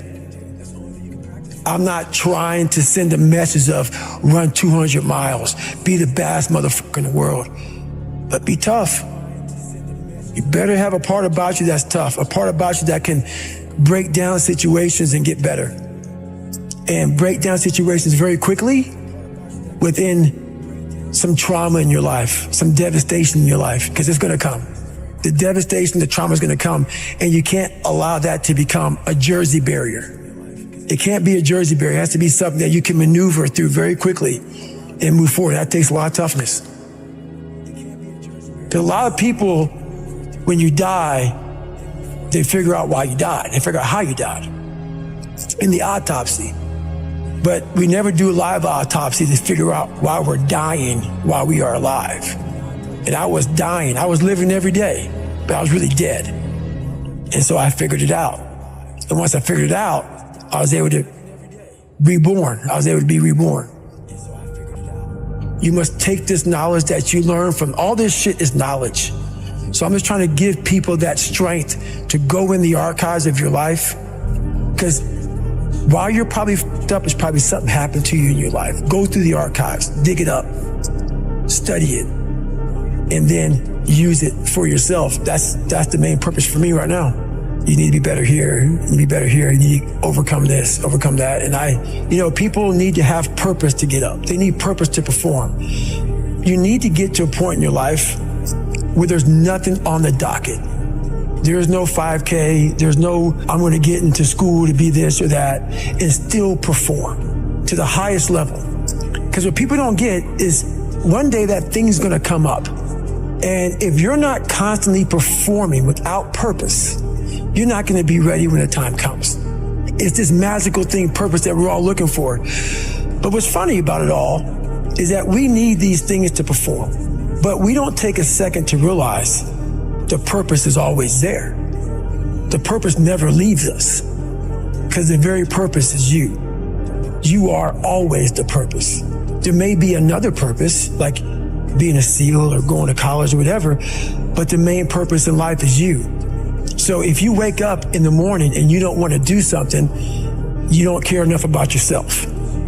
And that's what you need to really research is, why am I not doing this for myself? Because that is the number one purpose in life, is to better oneself. So that's the only purpose I fucking need. So the reason I get up every day, even though there's no race or there's no school, there's nothing in front of me, is because I have pride in myself. I was born David Goggins. David Goggins wasn't good enough. He was a scared, bullied, abused kid who struggled in life.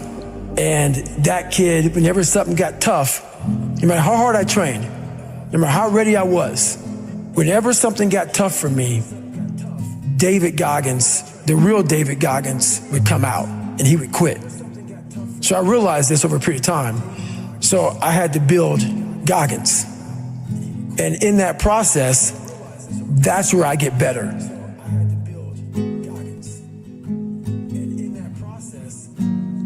I get better when I'm digging holes in the ground, when I'm waking up early knowing I don't have to do these things.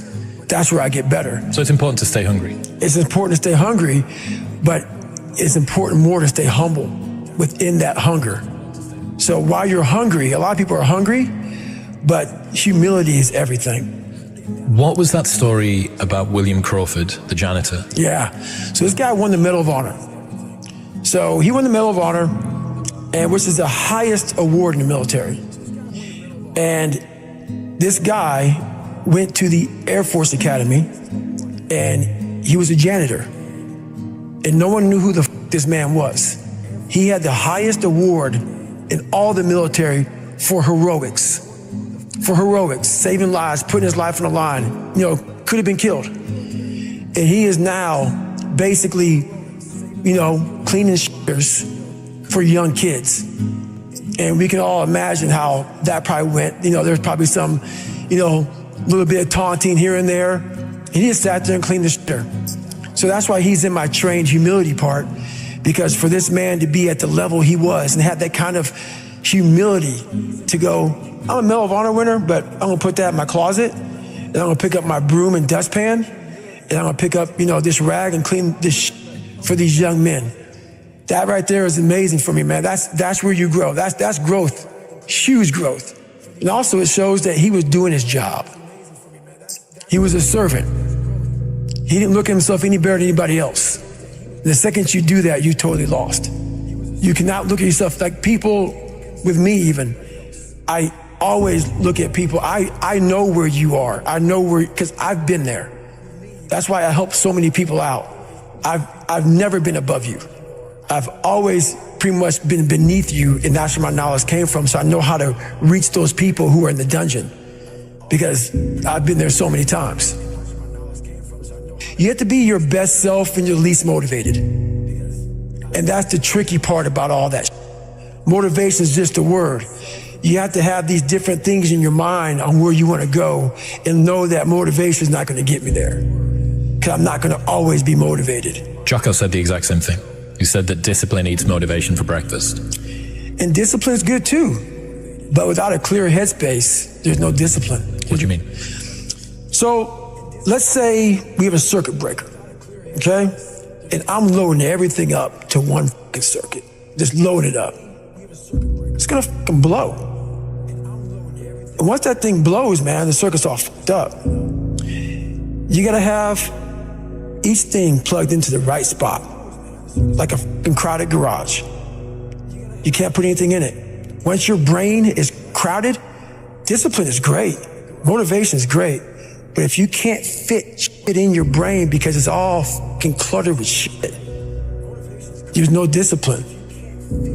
You may have it sometimes when it fits in that crowded garage of your mind, but you don't have the consistency that you need to have with that discipline. I call it mental zones.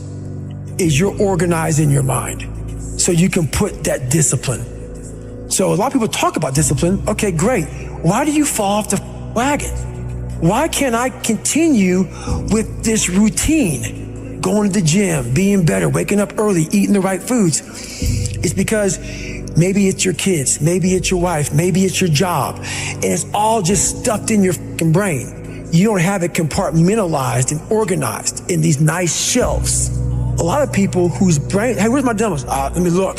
They're f***ing throwing shit. They're looking through totes. They're all f***ed up. So where am I going to put discipline in that mind if I can't find other shit? You got to be able to find all these different things in your mind. Oh, I can put discipline right there. If your life is not organized, and your life being everything around you, because it takes one little piece of an outside interference to clutter your whole mind. Your mind has to always be clear. That's why I meditate 2 hours every single night, because I refresh, I reorganize the garage, which is my mind, every night. So then discipline's in there, organization, everything is in this right spot. I'm waking up and I'm giving myself all this armor. So when I come out in the world, I'm ready. I'm not waking up late. I'm not rushing around. I'm not disorganized. So when I wake up, I'm ready to go.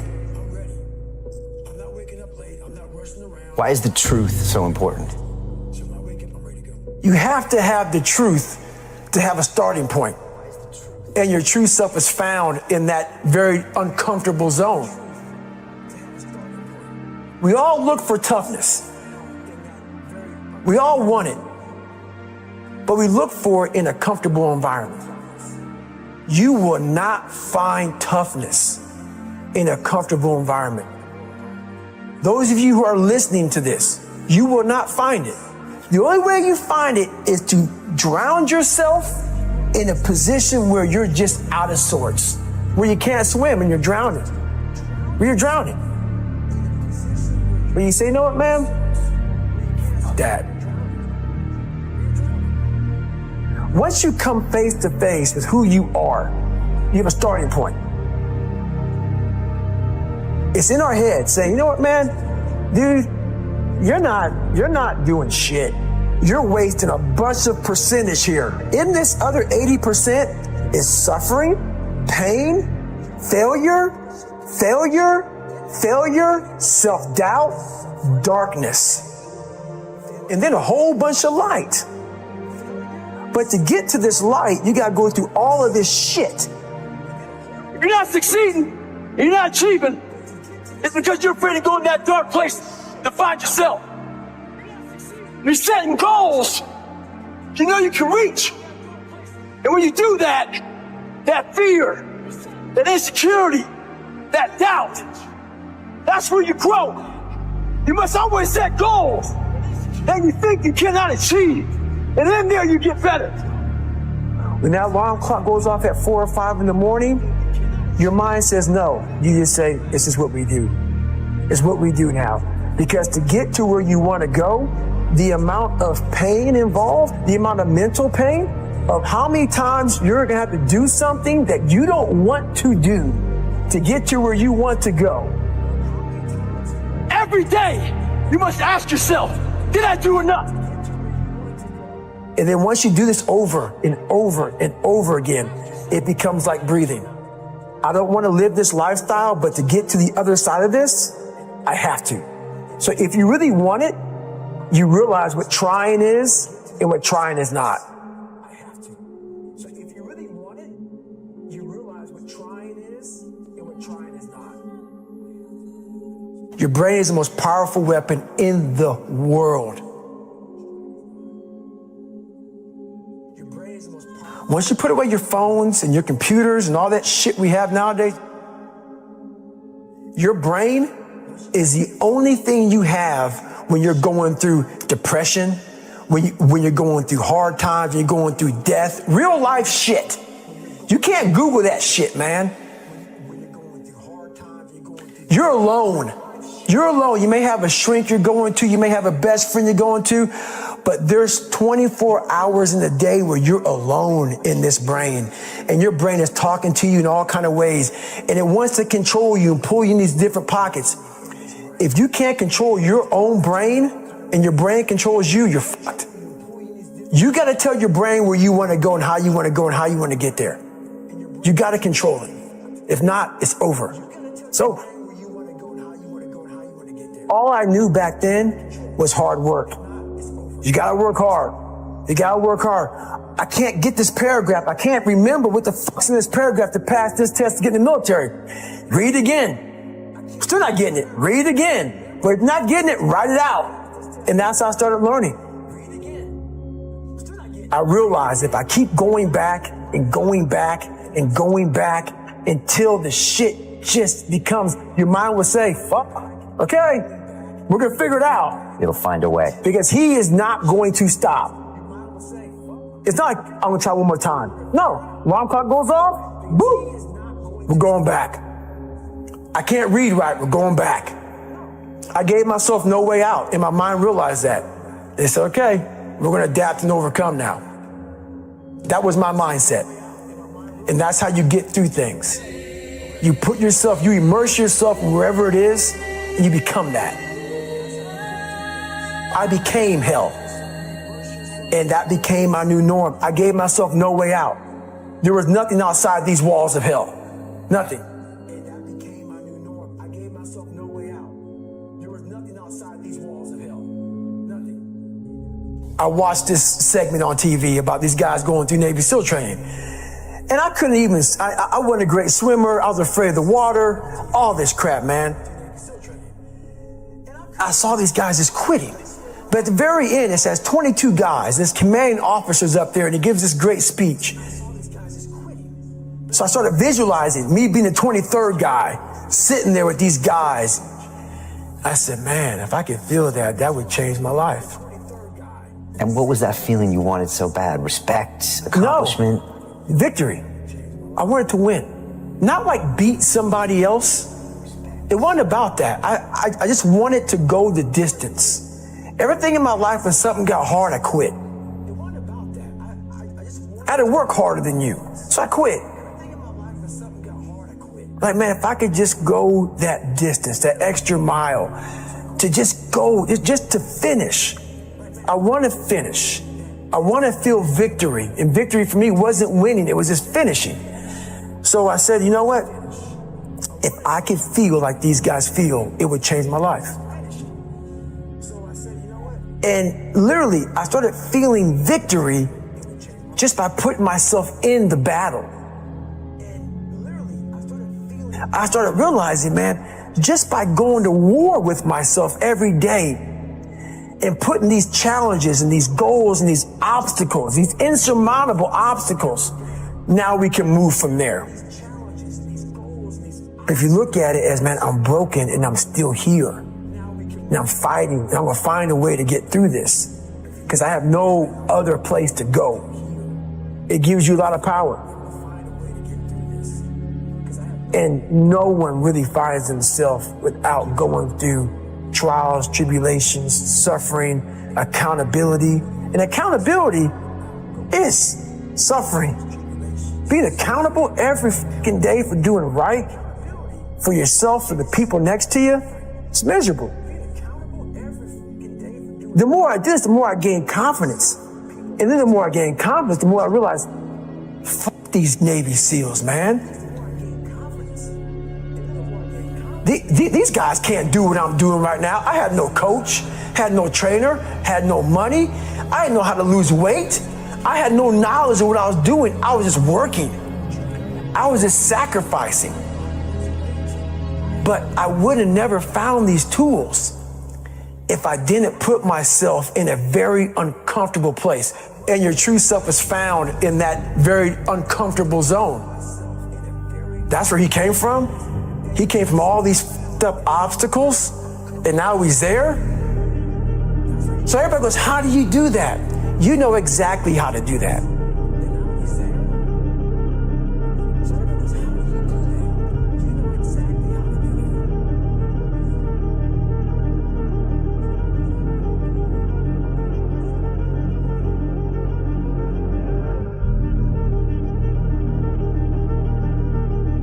There's a lot of thought behind a person being a born loser, becoming who I am today.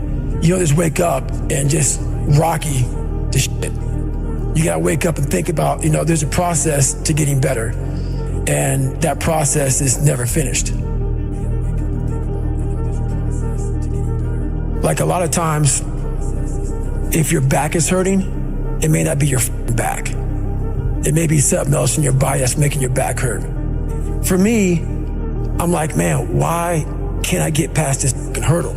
So like I said, I'm always examining myself every day. What is it? What is it? Well, there's only one thing you haven't examined yet, and it's going back to the beast, going back to the demon. All the times that I was like, I'm not going back, and I went back. I'm not going back, and I went back. I'm not going back, and I went back. It showed me even more of what we have as humans. If we're willing to go there and we're willing to push that extra step. A lot of people, man, how do you do what you do? At the end of the day, I ask myself one question: can I take one more step? And usually the answer is yes. So if you can answer that question and not take another step, that is real failure. That is real quitting. So a lot of people can take one more step, but they choose not to. I don't know if you can take 2 steps. You got to answer that question after you take the first step. But I can always take one more step, so if I choose not to, that's on me. And I got to live with that. I had just climbed a mental wall that was amazing. And I didn't want anybody to take that pain away from me at that point, because that was all confirmation. So for me, this was the new level. You don't need a lot of things. Sometimes the only thing that kept me with that one step forward was one thing. Let's not quit yet, guys. Let's think about your options. Where are you going to end up if you quit this shit? Where are you going to go? And when I got done with that race, it's the worst pain. I can't even describe the pain of that last 30 miles to anybody. No one, it's very hard. So when it ended, and I'm laying there in the worst pain of my entire life, I'm shaking, I'm jacked up, and all I could think about was, I can't believe what I just done. To me, it was humanly impossible to even think about going 30 more miles in that shape. And once you do it, what came over me when that shower hit me, and the reality hit that I just went 101 miles. And that last 31 miles was something that I can't even describe to people.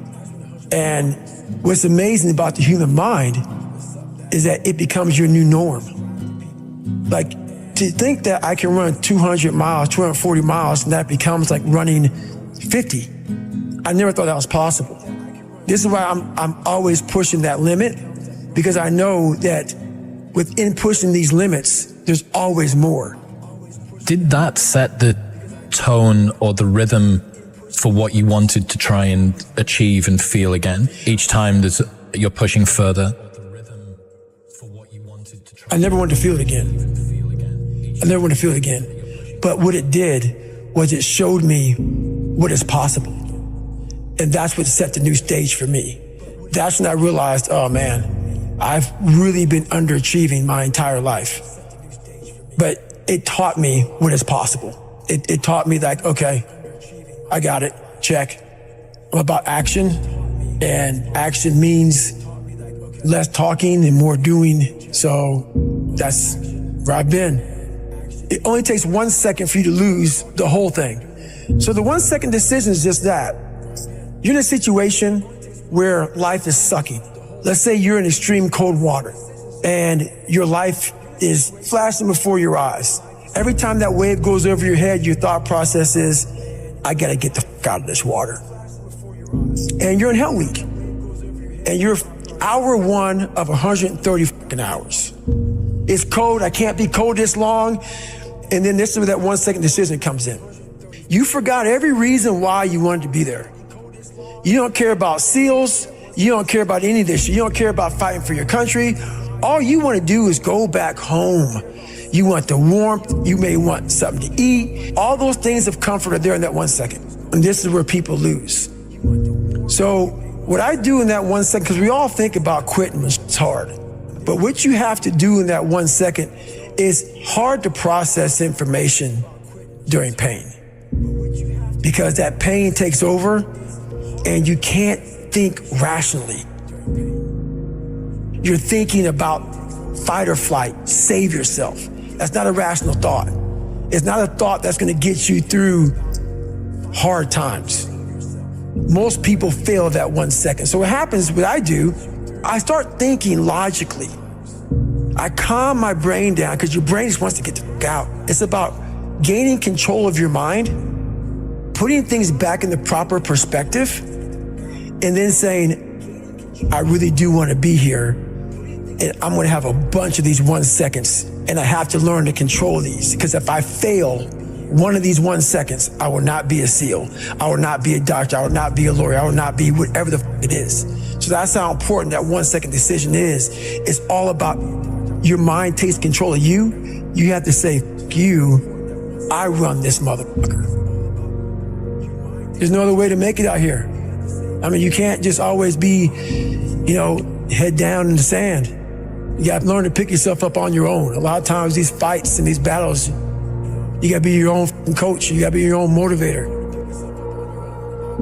Because there's a lot of people in this world who don't want to see you make it because they think you could take a piece of their pie. But I've learned to study people before I react.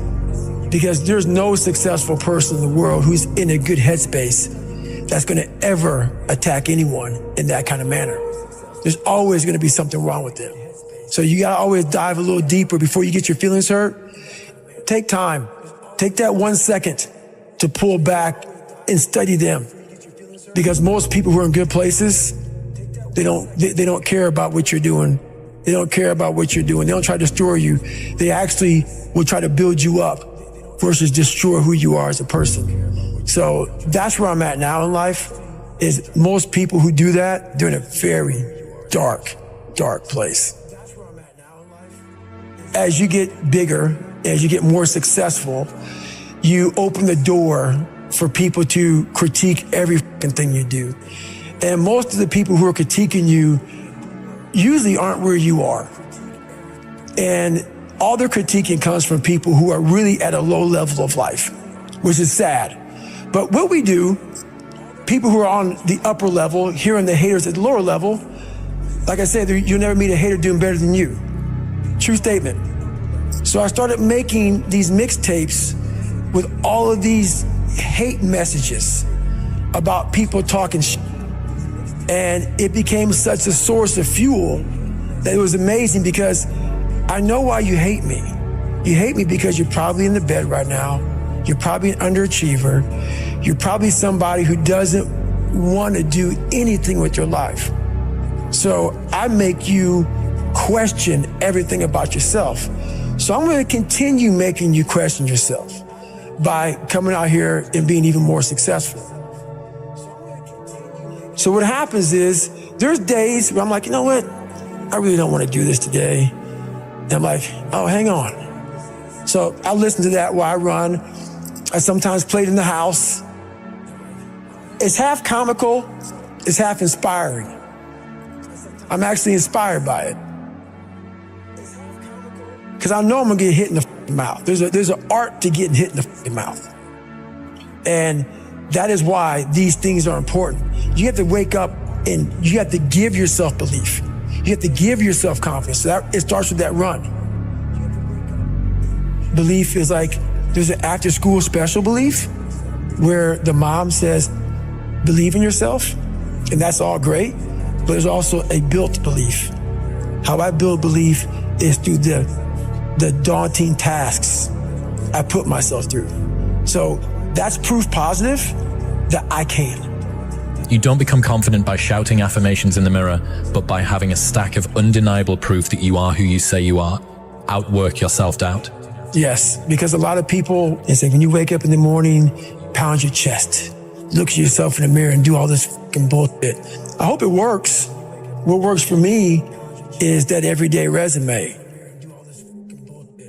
The things I know I've accomplished, the things I know I've done, real hard work, the real calluses on my mind, the real calluses on my hands. That's it. You must build belief. You must build confidence and say, I can knock that shit out.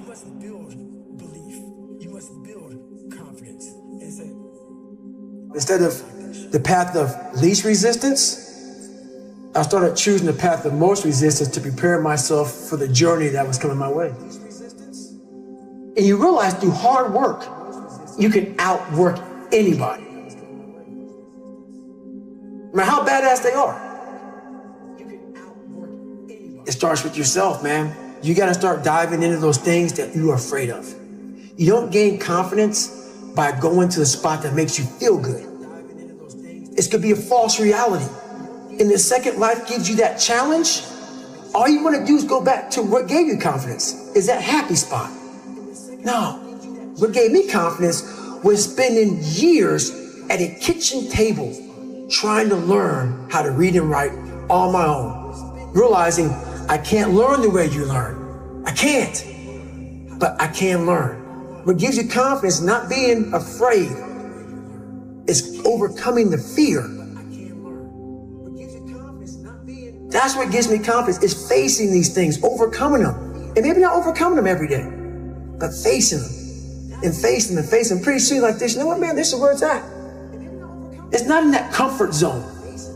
It's in the discomfort zone is where my confidence is getting built. Mm-hmm. That's where it's getting built.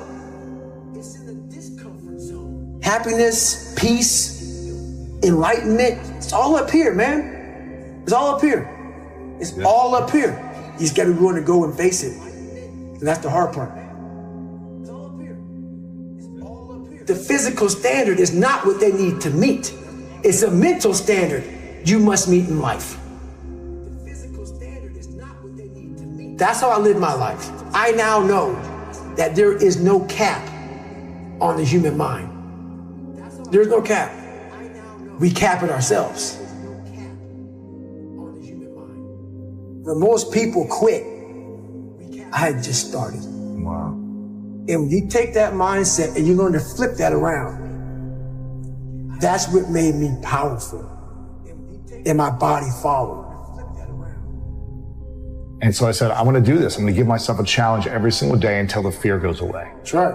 And I feel like that's what more of us should be doing. I'm hearing that that's what how you live your life. That's all it is, man. And it helps me feel so much more confident. When you overcome that fear of saying this doesn't have control over me anymore, that's right. It's like you can be at such more peace. A lot of us speak in hollow words. I used to speak in hollow words. I don't do anymore. Everything that comes out of my mouth has substance. It's real. We all have these feelings in our bodies, in our minds, in our souls. I act on mine. A lot of us who are afraid of something, we allow our minds to choose the path of least resistance, so we go a different route. When I'm afraid of something, it's telling me you must do that. Life is one big mind game, and you're playing it with yourself. You cannot lose perspective of where you've come in life.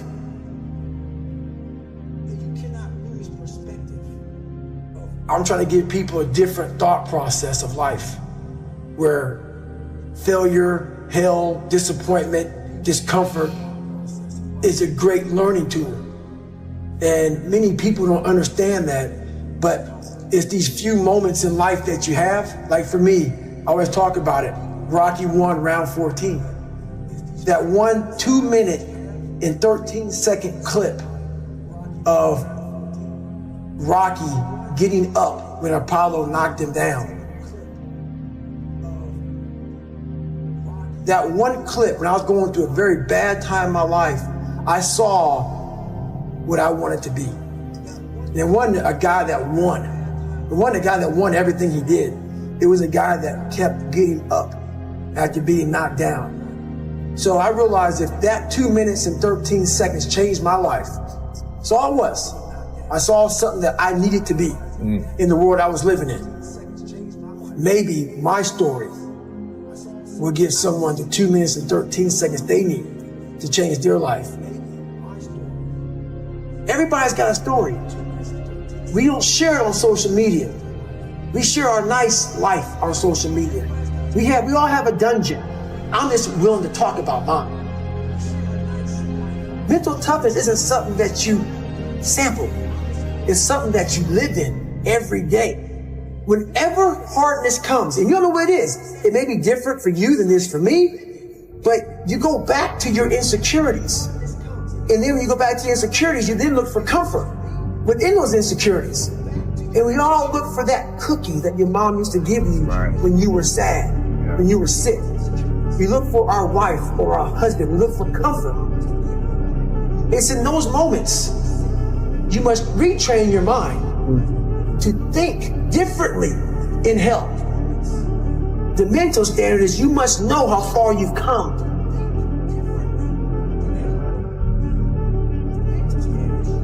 I walk in a room now and I know the hours and years and decades I put into David Goggins. That's something, it's not on the wall. It's not a trophy on the wall. It's not a medal on your neck. I don't care how you perceive David Goggins, because through my journey, I figured out the one piece I was missing. I thought it was cars. I thought it was women. I thought it was money. I thought it was everything. The one piece I was missing was me having the courage to face myself. Where I got my work ethic from was the hours I had to spend learning this. When you sit down and you're not smart, and you have a disability, and you still want to be at the top of your class, I didn't want to just get by. When I realized that I can learn through hard work, and I can beat the valedictorian in school, but I got put in 10 hours more a day than he does. You know what kind of strength comes from that? When you're sitting down, that guy that valedictorian studied for an hour, and you know I caught you. I have the work ethic to catch you. That's where David Goggins got really invented. Was at a kitchen table with 20 spiral notebooks that were empty, and then they were full. And when you can go through that, I still have them in my storage unit. You go through these spiral notebooks of your life, and you realize this is how I learned. This is unbelievable. It wasn't until I got real sick and my life got real quiet. I went from running 205 miles in 39 hours to I couldn't get out of bed. My life was taken from me. And that's when I realized I hadn't taken time to think about what I'd done in my life. I'd done all these things, but there was no finish line. I finished a race of life, and I wouldn't even receive my medal. I go on. I get in the car and I go. When I started figuring out life, that I was leaving so much in the tank. Once I realized, my God, man, I was this dumb, fat kid being bullied, and now I'm a 180-pound person, lost 106 pounds in less than 3 months. Learn to read, learn to do this, learn to do that. I was like, I need more. I was fueling my mind with everything. And I never took time to say, my God, you came from this hell, and you're here. I had come 8,000 miles from where I started. But if you never know that, you're still in the $7 a month place. So it's that quiet place. It's that place by yourself. It's those hours and years and decades by yourself in the grip of life. When life has you by the throat and choking you out, and you're sitting there calm because you're trying to figure it out. You're not panicking. You're not quitting. You're not throwing in the towel. You're saying there's a way around this. And when you figure it out, when life has you gripped in a vice, and you can figure that out, that's when you overcome. That's when you overcome. The journey getting there was harder than going through it. Yeah. You know? So that's the whole thing about life, man. It's that journey that makes you who you are. One big thing is the accountability mirror. You have to start with yourself. So what happened in my life was we start to get, I call it like the rucksack. A rucksack is a pack that you carry in the military, and you put all your stuff in it. Your radios, your food, your water, all that stuff you have to carry in the military. That's your rucksack. It's a backpack pretty much. As you're growing up, we all have a backpack. Most of ours, hopefully, is empty, you know, and what we put in it is all the crap we go through in life. That's what is in the backpack for the civilians, and we carry it around with us. So what you have to start doing is realizing that no matter where you're at in life, I got called nigger a lot. My dad abused me, you know, learning disabilities, stutters, immaturity, insecurities, self-doubt, so much crap on top of me. So much stuff. I lied a lot to create friends. So much stuff was in my backpack. No one's coming back to help me. So it starts with that person in that mirror. You have to realize you are on your own now. And whatever else you believe in, I don't care what you believe in, but on earth, it's a very lonely journey. And it starts with the accountability mirror of looking at saying, hey, my dad who beat the hell out of me is not coming back. All these things are coming back. I have to face myself. And you have to own all those things that people may have done to you. Now it's yours. You got to own it. And it's yours now to fix the problems that people did to you. It makes no sense. It's not fair. I get it. But if you live in that woe is me mentality of guess what? My dad did this to me. My mom did this to me. People who bullied did this to me. You're going to always live right there. You have to figure out ways to move forward because you're not coming back. And it starts with the mirror. And I call it the accountability mirror in the book. If you walk into any kind of event, whether it be physical or mental, if you walk in with already putting that block on your mind of, man, this ain't gonna happen. People go, how did you run 135 miles to Death Valley? How did you run 100 miles with no training? Because I went into it not thinking, I can't do this, man. I went into it with a strategy. I had an open-mindedness. So until your mind is open to the possibilities that I can do this, you would never be able to do it.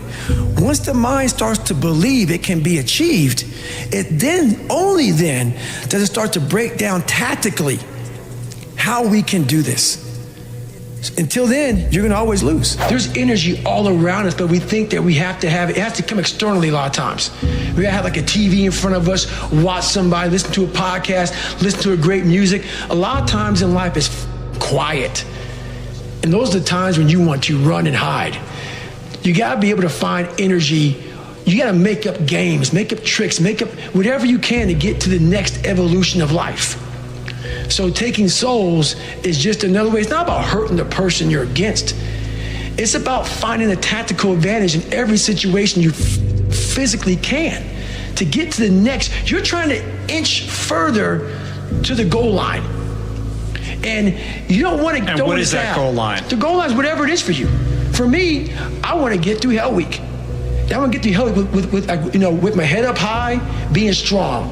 I don't know what the goal line is for everybody. My goal line has been very different for most people. But you're trying to find energy and strength to stay in the fight, to continue on until you get that second wind. The second wind is coming, whatever the second wind may be for you. It's coming. But what happens is we get so stressed out that the end is so far away that we just can't find another foothold or another handhold, so we jump off the cliff and we just fall. Well, life took me somewhere unexpected. I'm unprepared. It's about 6 degrees out here, and I'm underdressed. But guess what? No one gives a f***. You gotta get the in. Sometimes life can really hijack your mind. When that happens to you, you're all f***ed up. Your goals, your ambitions, everything is out the window. In life, we all go through different things. Sometimes your girlfriend or boyfriend breaks up with you. Guess what? Get the f*** over it. They no longer want you. Maybe you failed a test in school. You worked your ass off. Guess what? You failed the test. Get over it. Move past it. Learn to not let life hijack your brain. At work, you've been working your ass off for that new promotion. You don't get it. Someone else does. Maybe they kiss better ass than you do. Guess what? Get over it. Life will hijack your mind if you let it. Don't allow all these things to make you a lesser person.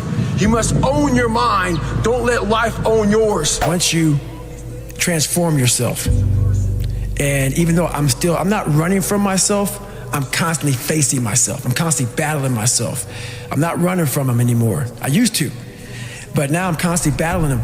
So now what happens is, once you get to a point in your life where you're able to be on a podcast or be on a TV show and tell everybody how f***ed up you are, I will answer any question you want about me. Anything I did, anything bad, good, ugly, I will tell you. When you get to that point in your life, that's where your real journey begins. And you no longer have to have a small victory to keep you going. You now realize what your purpose in life is. And you realize, oh, this is just part of it. But at first, you need all these different tactics to keep you going because you haven't figured it out yet.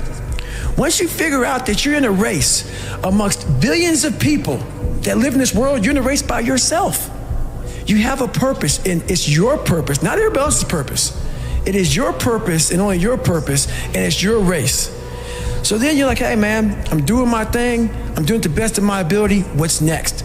There's no longer these small increments to get through life. Because once you figure out why you're here, it just becomes a process. Talk about Mr. Dobbs. He's a good friend of mine still to this day. And he went into that place, man, and I knew where he was going. This is my third hell week. And I knew Sean real well, but I knew he was real arrogant. He had a serious chip on his shoulder like I do. I still do. I got to control it every now and then. It got me in a lot of trouble sometimes. But I knew he had it. I knew that chip on your shoulder not being controlled, it will get you f***ed up, and it cost him a lot going through buds. And I saw the look. Because I once had the look when I was going through pararescue school. When something got so hard and your mind can't process the hardness, you don't know the right tools to get through something hard because you've never been challenged before. I could tell he was a superhuman, that nothing ever challenged him. But I knew, because I already been through Hell Week a couple times, I knew, don't underestimate that shit. It will find a demon and it will bring out some insecurities in you, and it did. And it was like maybe 30 hours in the Hell Week or something like that. I'm looking over at him, and I smiled at him. We're standing just like this in line, and he's getting his med check. A doctor's looking at him. It happened just to be beautiful timing. And I'm sitting there, I'm getting med checked, and I'm looking at him, and his eyes says he's 1,000 yards still looking right through me. And he's getting med checked, and I'm looking at him. And before all this happened, I told him, I said, don't underestimate this man. He goes, I can't ever see myself quitting Goggins. I go, watch out. I go, this will get in your head. I go, the end is a long way away. So we're sitting there eye to eye, and he didn't see me, and I'm right in front of him. And I can tell he's thinking he has that quitting mind starting up. And I look at him, I go, I told you. I told you. And next thing I knew, man, a car pulls up, and he rolled out. Rings the bell. He rings the bell and he quits. But it was he's a great human being. Hard. It doesn't make you, when you quit something like that, man, it's a huge lesson learned that I can't go into anything thinking that there's nothing that's not going to get in my way. You got to be prepared for all those obstacles. When I picked up your book, the thing I loved about it is the amount of effort that you've been through to give us. I'm sure this was suffering too, like writing this book. The amount of effort that you've been through to actually give us detail on your life. We all have different things in our life that have scarred us. We want to act like those scars don't exist. So those scars, like, if you go out and you get cut, that scar is going to be there on your arm. You can go down and look at that cut and say, oh, or that scar and say, oh, that happened from, I was in the kitchen, or what happened. We have the same thing on our brain. I have all these scars on my brain from growing up, from, being abused, from suffering through life, from having a learning disability, from stuttering, from having just a really bad childhood. And so all those memories, I had to cut open that scar and go into it. And that was a hard process for me to do. Not only was that a hard process for me to do, for me to have the courage to share that with people, because I'm the so-called toughest man on the planet. So they think. So for me to break open that shell and tell people, hey, that wasn't always me. It's hard to do, it's hard to do. So it was a tough process. Throughout this journey, I started becoming this new person. I started creating this new person. People started seeing me as this amazing superhero. In the back of my mind, I knew the real story. And I was like, man, one day you have to really share it. I'm like, man, but do you have the courage? It's great to live right here. I've established this. People think you're great. Just stay here. Don't go back. Let's not go back. But the only way you can help people out is let them know that this is possible. So I had to go back and say, this is where I come from. Yeah. And where I come from is hell. All that shit that I went through in my life to get here today, it is tattooed. It is tattooed in my brain. Every day I wake up, I am constantly battling that person that is like, man, back in the day, this happened to you, man. You got called nigger so many times, and your dad beat the shit out of you, man, and you couldn't read in this daggone junior year. All these things start to creep up, even now where you're at today. Every day you're having to constantly battle. It's not as bad as it used to be by any means, right? But that person's still there. that person always lives. And that's the point about you have to continue to always challenge yourself every day. The one thing I'm most scared of in the world is losing touch with the best thing in the world is your mind. Your mindset, how you can picture yourself, how you can focus, how you can drive, how you can put yourself in so many situations, get out of it. Because those headphones we listen to, those phones that we Google to find information, there's so many situations in my life where that shit is not gonna help me. It's not gonna help me. And you're able to just turn that off. So fast, because I know what's helped me. None of that stuff has ever helped me. Mm-hmm. None of that stuff's ever helped me. What has helped me has been me alone, getting my shit together and being accountable for who I'm not and who I want to be. It's the only thing that's helped me. I coach a lot of people nowadays, billionaires, who call me on the phone and say, man, I'm still missing something. It's because they did what they were good at. And they have this beautiful family, 2-3 houses, cars, everything. Has everything in the world. On the outside looking in, like, my God, man, how can you be unhappy? I walk around with a backpack with all my stuff in it, and no car. Right. And I walk around happiest person in the world. Have nothing. Happy as hell. It's because I found out the whole key to life. It's not in all that. You have to face yourself. So many people live to be 100 years old and they die miserable, having everything, because they never examined. I call it my live autopsy. You never examine this. Happiness, peace, enlightenment, it's all up here, man. It's all up here. If I start talking like this, people go, man, no, it's the truth, man. Yeah, it is true. It's all up here. You just gotta be willing to go and face it. And that's the hard part. I wanted to become a Navy SEAL. I wanted people to push me outside of my comfort zone every day. And I thought this was gonna be the absolute best platform to do that. These guys, the stories I heard, after BUDS, it just gets harder. And I didn't see it that way. Because BUDS is just to become the SEAL. That's right. I'm like, my God, I can't imagine what the fuck's gonna happen. But what happens to a lot of people, not everybody, can't speak for everybody, I don't know everybody. BUDS breaks people down to the point where you don't want to be broken down again like that. To me, that was exactly the exact starting point for my journey in life. That was the starting point for me. For a lot of people, it's the finish line. And I didn't see it that way for me. So that's where I started becoming uncommon amongst uncommon people, is where I started realizing that you put people on a pedestal that you shouldn't.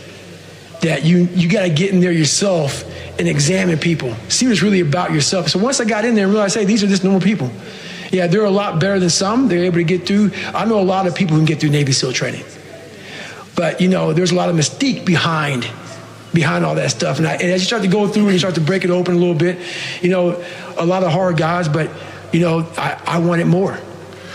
You once said that if you were growing up in this generation that you would have a field day because you would take their souls. What did you mean by that? The younger generation quits. Not everybody. So I gotta put that. People get their butt hurt. So not everybody. Most of this generation quits the second they get talked to. You did this wrong, or they get yelled at. It's so easy to be great nowadays because everybody else most people are weak. This is a softened generation. So if you have any mental toughness, any ability, if you have any fraction of self-discipline, the ability to not want to do it but still do it. People have a hard thing understand. I hate to run. And what makes me so crazy, it doesn't anymore, is people go, well, why do you run if you hate it? What are you talking about? I don't want to take showers and eat either. I hate that too. That's a life, man. It wasn't until I changed that mentality that I became somebody. I hated going to school, so guess what? I was dumb as shit. That's what 1 + 1 is 2. But if you can get through to doing things that you hate to do, on the other side is greatness. That's what people understand. By me running, I am callous in my mind. I'm not training for a race. I'm training for life. I'm training for the time when I get that 2 o'clock in the morning call that my mom is dead or something happens tragic in life, I don't fall apart. I'm training my mind and my body and my spirit so it's all one, so I can handle what life is gonna throw at me. Because the life I've lived, it throws a whole bunch at you. And if you're not physically and mentally prepared for that, you're just gonna crumble and you're good for nobody. Talk to me about what it takes to be on one side of a door in Iraq or anywhere, knowing on the other side of the door, people who are not afraid of you, they're ready for you to come in and they have guns and you still have to breach that door. That's a great question. That's a very scary situation when you are on one side of the door and your mind is racing, because on the other side of that door, it could be no one. It could be 4 guys with 4 AK-47s. That door you're about to open could be booby-trapped. So once you open it, boom, your legs are gone. So there's 1,000 things you think about when you're the first guy, second guy, third guy, getting ready to go in a room and flood it. And that's why I talk about the warrior mentality. And that's why so many people are lost when I start talking. You have the right. You're lucky that you don't have to think like warriors think. You're very privileged. I chose this world to be a warrior, and I would choose it again if I came back to this world. But the mentality of a warrior is very different than normal mentality. You must be that person on that door, get ready to open it, thinking to yourself, if I die, so be it. The only way you can go in that door is knowing there's a great chance you're gonna die. It's like being a SEAL, you train with live ammo. You jump out of an airplane, everything you do, you could die. So to be a warrior, why people don't understand me, I'm glad you don't understand me. Merry Christmas, good on you. Because being a warrior takes a whole different mindset. A whole different mindset to know that there's a great chance I may not be in the military. Like I was in for 21 years. I'm lucky. I'm very lucky that I'm alive, able to talk to you, able to still run. But when you sign up on that dotted line to be like a SEAL, your mentality changes. I may not live. You gotta accept that. And that's the mentality you have. And that's what makes you a warrior. If you're scared to die, you're a bad warrior. I hated jumping out of airplanes. I hated shooting guns. I hated the job as a Navy SEAL. But I did it because I wanted to change myself. Everything I do, I'm not really comfortable doing. But if you choose to go that route, to go be a Navy SEAL, you might as well go be the hardest in the world. Because if you're choosing to do something, you have 2 routes. You can go there and be a little weak person and get through barely, and that's your reputation. Or you can go through the hardest guy you can possibly be, and that's your reputation. So my whole thing is, if you're gonna choose to open that door in Iraq or Afghanistan, open them and go in hard. Because they're gonna remember you by slowly opening it and peeking in. So if you're gonna open it, and you made the mind to open it, don't crack it open. Open the door, go in. That's with life. If you're choosing to do something, attack it. Because they're gonna remember you as not attacking it. So I want to be remembered. You can hate me, but there's one thing you can't say about me. I didn't attack it. So that's the mentality you have. If you're gonna do something, you might as well attack it, because you can do it anyway. Right. Do you use that in civilian life? Like, do you still employ I'm gonna attack it, I'm gonna take their souls? Like, how does that play out in a non-combat zone? It still works for me in life as far as attacking things, because no matter what I want to, no matter what avenue I choose, I want to be the very best. And the very best may not be I'm number one. The very best is, did I leave everything inside of me out there? So attacking is not like, oh, I want to win this or win that or be the best. The best is I'm running against myself in everything I do, and that's what I attack. I attack myself. I'm always questioning myself. I'm always holding myself accountable. There's like this allure that you have where it's with anything, any type of keynote from David Goggins, any type of video from David, podcast. What do you think it is? What do you think it is that attracts people to your content? I think it's my take it or leave it kind of mentality. where I don't really think about your feelings. I don't really care about what you think or what you think about me, or if you're soft, if you're weak, if you're hard, if you're an alpha, if whatever the hell you are. I just don't really care.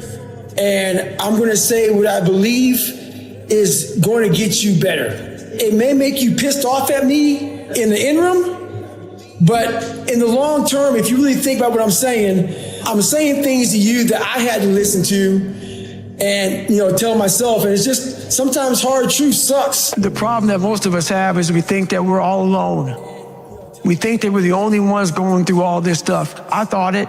Most of us think that if you're fat, which I was fat for a while, you think you're the only fat person in the world. Your vision becomes very narrowed. And what happened to me was, all I did was I peeled back. And I was able to get on top of a mountaintop in my head. And when you're high on that mountain, you have a great vantage point. And I was able to look down at the world. And all of us are jacked up. Some of us hide it better than others, but we're all jacked up. And once you realize that, you got to come out of your shell. You got to accept who you are. You got to accept the demons that life gave you, that maybe you gave you. Whoever gave them to you, you got to accept that. You got to be able to look them in the mirror, look them in the eye, and say, okay, I'm going to start fixing these things. But if you think that you're by yourself, the reality of your life becomes very, very horrible. And you're not. We are all jacked up. And once you realize that, man, it's like whatever. You don't even look at the crowd anymore. You look at your own race, you do your own race, you do your own thing, and you finally find out who you're supposed to be in this life. What does a morning look like for you at the moment? Have you got a routine of some kind? Yes, I run every single morning. So that's what time are you up? When are you waking up? I'm up about 5:30. So every morning starts with a run. And that's because that's the one thing I hate to do more than anything in the world. So that's like my cup of coffee. And I'm all about armoring yourself. So the second you leave your house, and the second you open your phone, the second you do any of that, you are now letting in poison and cancer. So I make sure a lot of things you can't avoid. So as I get up, I start to armor plate my mind and body. Like a person's going to war, you put your body armor on. That's what I'm doing on that run. I'm waking up and I'm giving myself all this armor. So when I come out in the world, now look at that phone, I'm ready. I'm not waking up late. I'm not rushing around. I'm not disorganized because I know I'm gonna get hit in the mouth. There's an art to getting hit in the mouth. And that is why these things are important. You have to wake up and you have to give yourself belief. You have to give yourself confidence. So it starts with that run. You state that when you're living in hell, the only way to find your way out is to confront the devil himself. Who was that devil for you? It took several years for me to figure out who the devil was. And the devil was my father. The devil was my father, but what I didn't put and never finished was the devil really was me.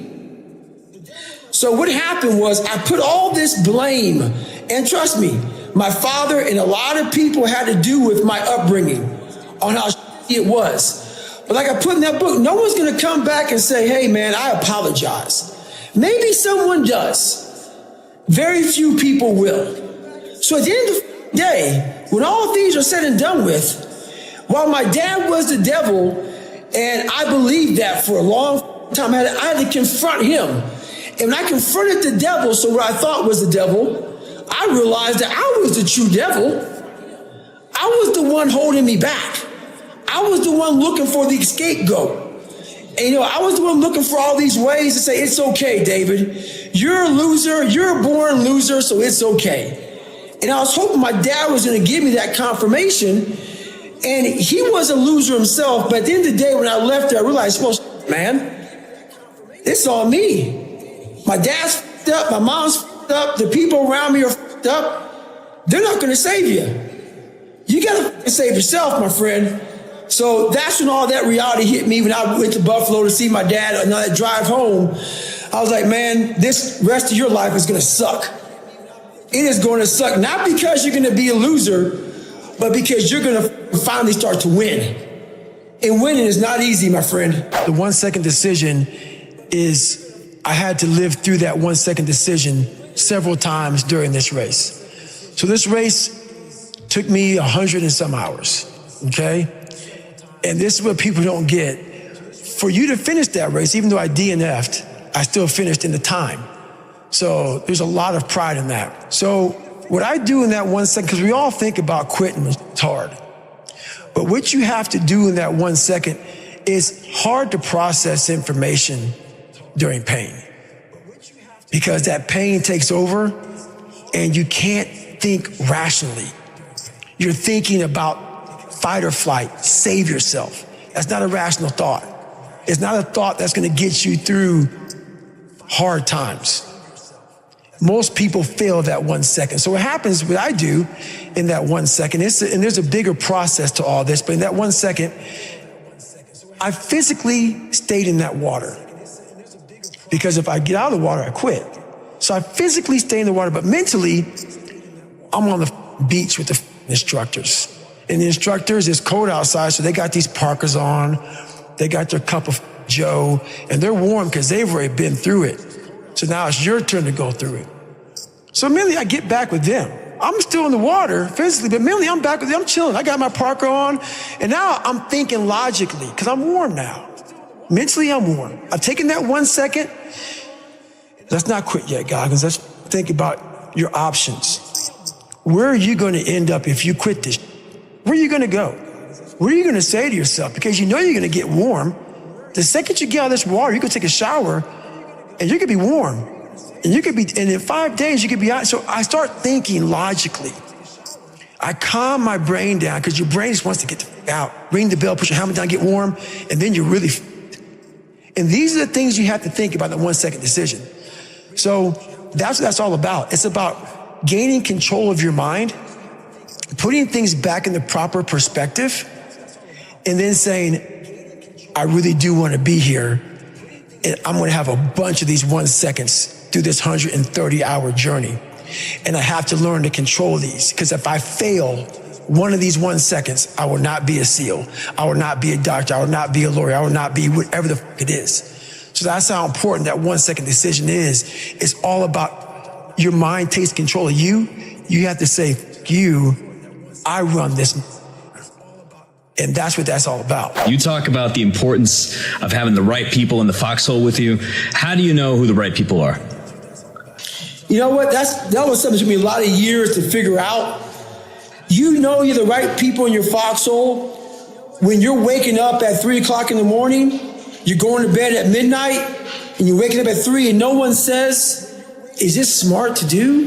You need some time off. You need to take a break. When I started hearing that, well, I know what I'm doing to myself. I was behind the power curve, man. When everybody starts off in first grade, I had them negative grades. I started off in the dungeon, man. I had to dig out of the damn grave to get to first grade. So now when you're 20 years old, where everybody graduated high school and all this other shit, man, I gotta make time up. So while people think 24 hours is 1 day, for me it's 3, 4, 5 days. I gotta make up time. I'm behind. I gotta go to summer school in my mind.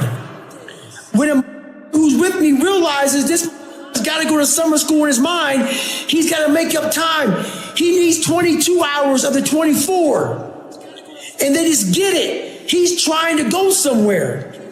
You are the right person for my foxhole. I don't want to hear no shit about resting. I can't rest right now. I don't hear no shit about what I'm doing to myself. I know what I'm doing to myself. Did you see how I came up? I got to catch up now. And that's what life is about. Sometimes you are raised in a position where you are behind. We have to make that time up. I'm sorry. It may be inhumane. You may be unbalanced. It may not look right to you. I don't give a f***.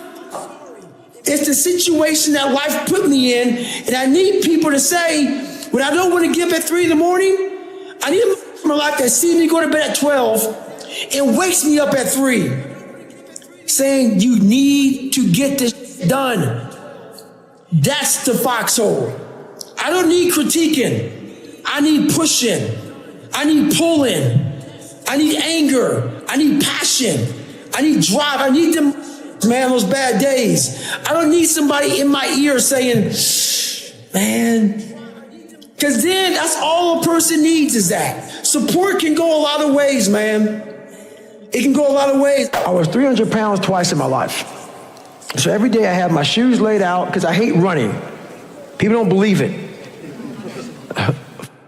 I hate it. So this is what happens. Every day I wake up out of my bed and there's my shoes. My shirt, my shorts. Depending on the weather. There's some days I wake up and I just look at them for hours. And then I'll start walking around the house. And I say, I don't even run today. I'm not doing today. Nothing. I don't have to. Did all that. I don't need all this. I went through all this hell weeks and got my ass kicked all the time and made it. What am I doing this for? And that's when I think. I got 2.3 million followers on Instagram. This ain't about you anymore. This ain't about your ranger schools and getting beat as a kid. You have an obligation, not to yourself, but to everybody out there that is touched by what you do as a human being. While nobody knows what I'm doing, no one is videoing me, and I am a virtual trainer mentally, because there's a lot of people out there saying, man, David Goggins is getting after it today. And if I wake up one morning and don't do that, I go back to that David Goggins who lied about being who he wanted to be. So my thing that keeps me going every day is my mission in life. While I did not choose it. I'm an introvert and I hate what we're doing even right now. Is to always stay the course. You man the up every day of your life because you know exactly what it is to not man up. I've done that too many times in my life. So that's what keeps me going. You have to tap into suffering every day of your life because we have so much scarring that we have to clean up. You have to look at suffering as almost like I look at failure. To succeed, you must fail. In failure and in suffering, all the answers are in there. All the answers to all the test questions. The test is your life. All the answers are in there. You don't have to live in suffering and pain and failure all the time. You have to learn, I need to visit it. Like people hate working out. You're only gonna visit working out maybe an hour a day. 23 other hours of the day, you're not in it. But how you become in shape is you must visit suffering, visit working out 1 hour a day. Visit suffering 1 hour a day. Visit your past failures 1 hour a day. The relationship with it is the answers are in there. They are in there. Within the suffering, go in there, and I call it the live autopsy. The live autopsy. How you find out someone died? They crack you open after you're dead. How you can live is do it while you're alive. Go back in your brain, crack it open while you're alive. Don't wait until you're dead to figure out why you died. Do it while you are living. Go in there, go into the suffering, go into the pain of your life and say, why did this suck for me so bad? Why am I afraid of all this stuff? Why have I shut down the whole world? I guarantee I'll tell you why you shut down the whole world. It's in these nooks of the suffering within your brain, in the scarring, are all the answers to why you are on the couch feeling sorry for yourself. They lie within the scars. Visit them for at least an hour a day, study them, and then you'll find out more about yourself. You will then grow. So don't look at it as every day I suffer. Go into it an hour a day. Learn from yourself, learn from life, learn from your failures, learn from your insecurities, learn from your self-doubt. Don't just say, I'm afraid to jump off an airplane. What makes you afraid of it? Study it. That's why I studied my mind. Why I became so powerful in the mind is because I realized I was weak.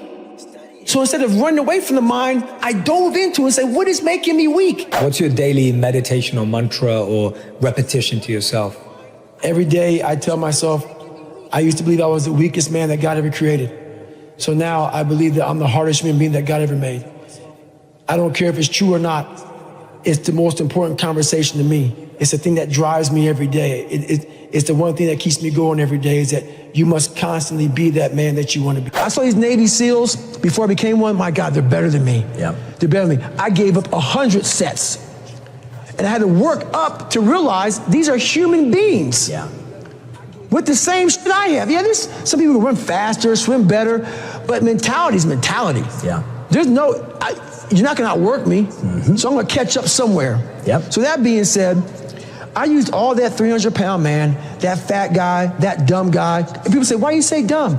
You have to be real with yourself. You gotta be raw. If you're not smart, you're dumb, but you can become smart. Yep. You can become smart. It's not a permanent tag. Yeah. You're dumb forever. Yeah. You're fat forever. Yep. No, be raw. Don't find the cushy word. So before I start this journey to be Navy SEAL, I go back to see my dad because I realize now I gotta fix some shit.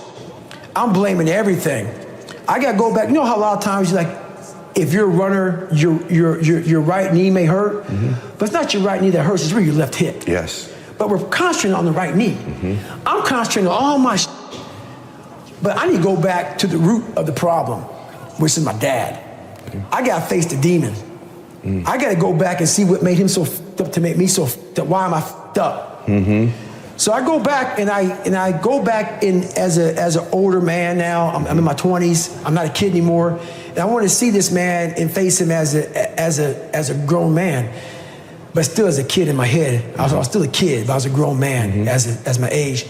I went back and I realized he was the same man that he was. Still the same. Still the same. And I talked to him. He was still nuts. And but I had to go back and face that one more time, but to face it in a different way. How'd you do it different? I looked at him in a way, we never said sorry to one another. And he went off about my mom and my grandparents and all kind of shit.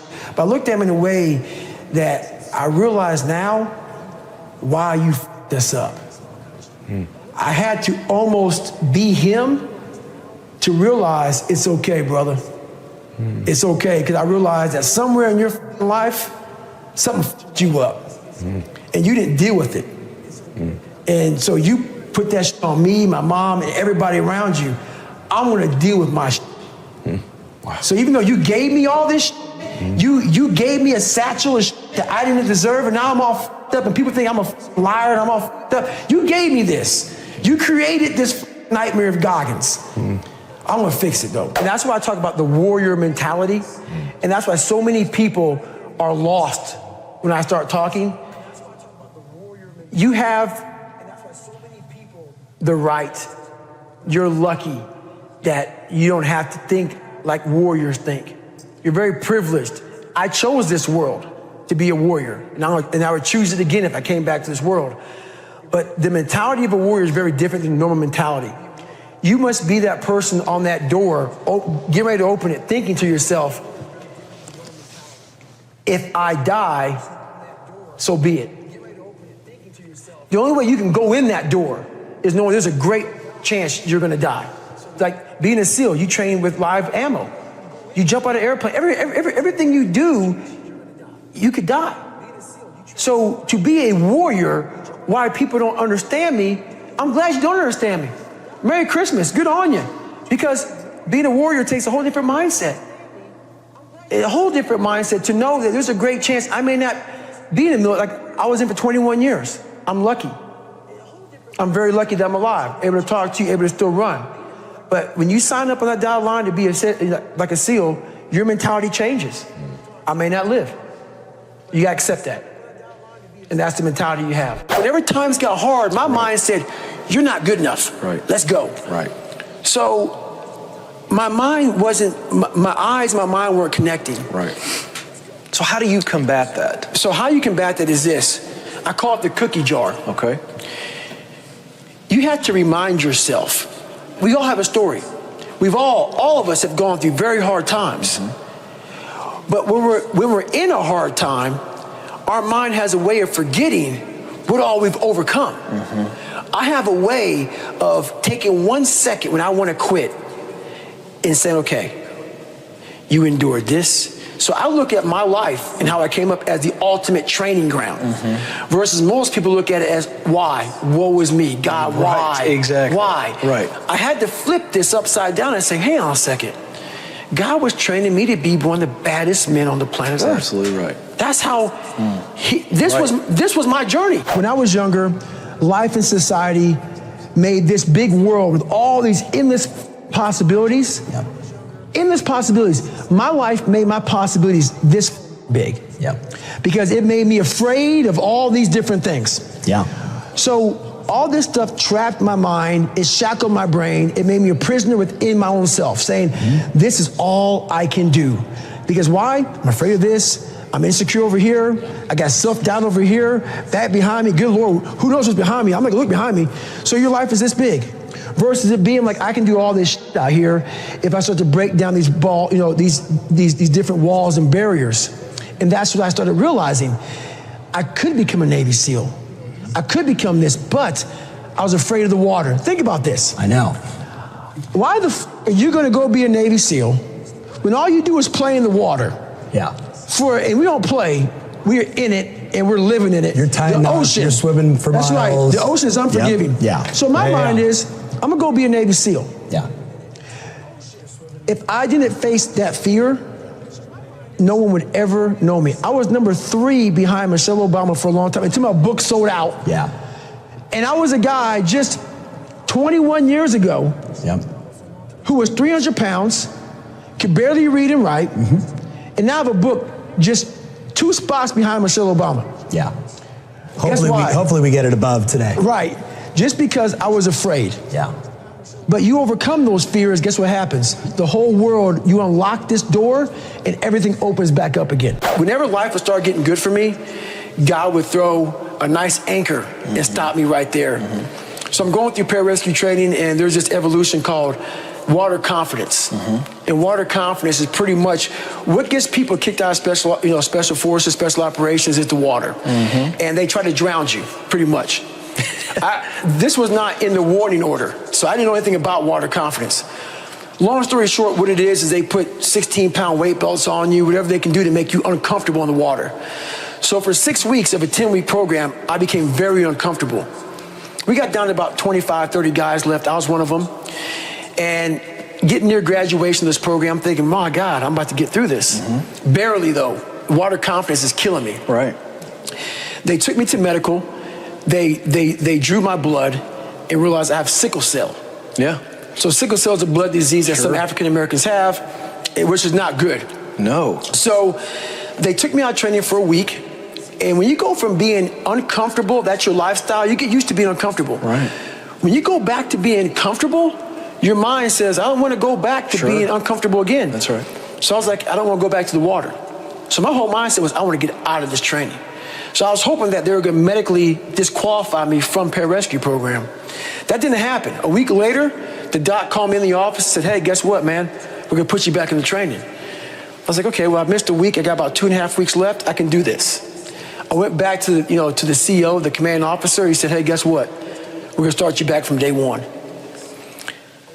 And when he said that to me, my mind went back to the old David Goggins. So I thought I had changed. Yeah. Learn how to swim, learn how to read and write. All I was doing was attacking the surface.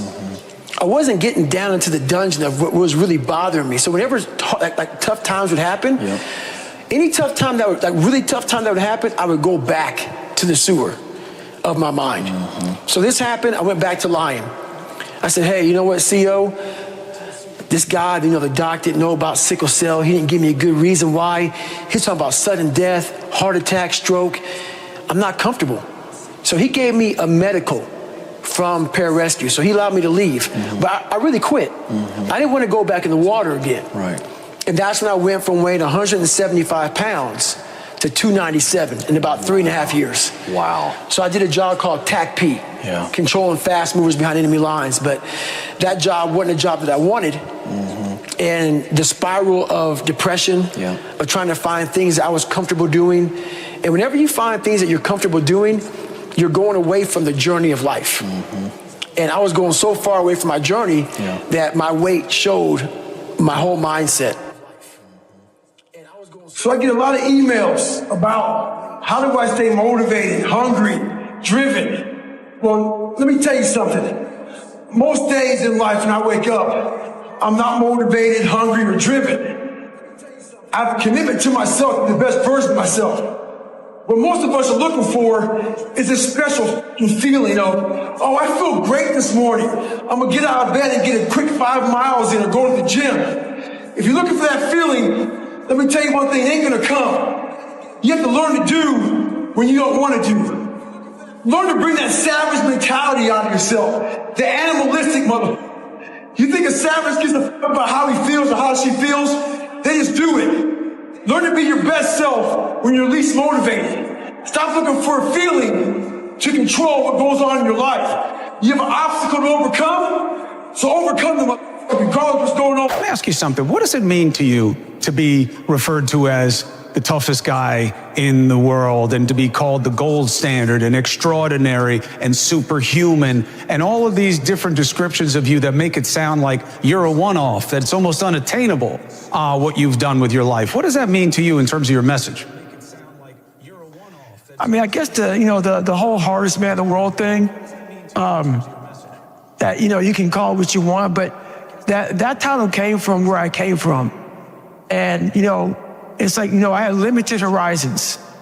So if you were to have 1 million people in a room and you had all of their resumes, like from the age of 1 to the age of 20, you would never pick me being where I am now. And that's where the hardest man in the world came from, was, how many people can come from where this man started to where he is now? So it wasn't really so much about, all the physical feats, going through, still training 3 times and Ranger School and all these things I've done that helped give me that title. But the biggest reason I got that title was because when I realized, I was the fallback plan, I just refused to give up. And the thing about that, Chris, is I figured this out. Most of us are only 1 to 10% away from greatness. But we think we're so far away from it that we never try. And once I started going down this journey, I started realizing that, and those percents started to add up. And before I knew it, my mind started hardening, and I started passing so many different people that I thought were so far above me.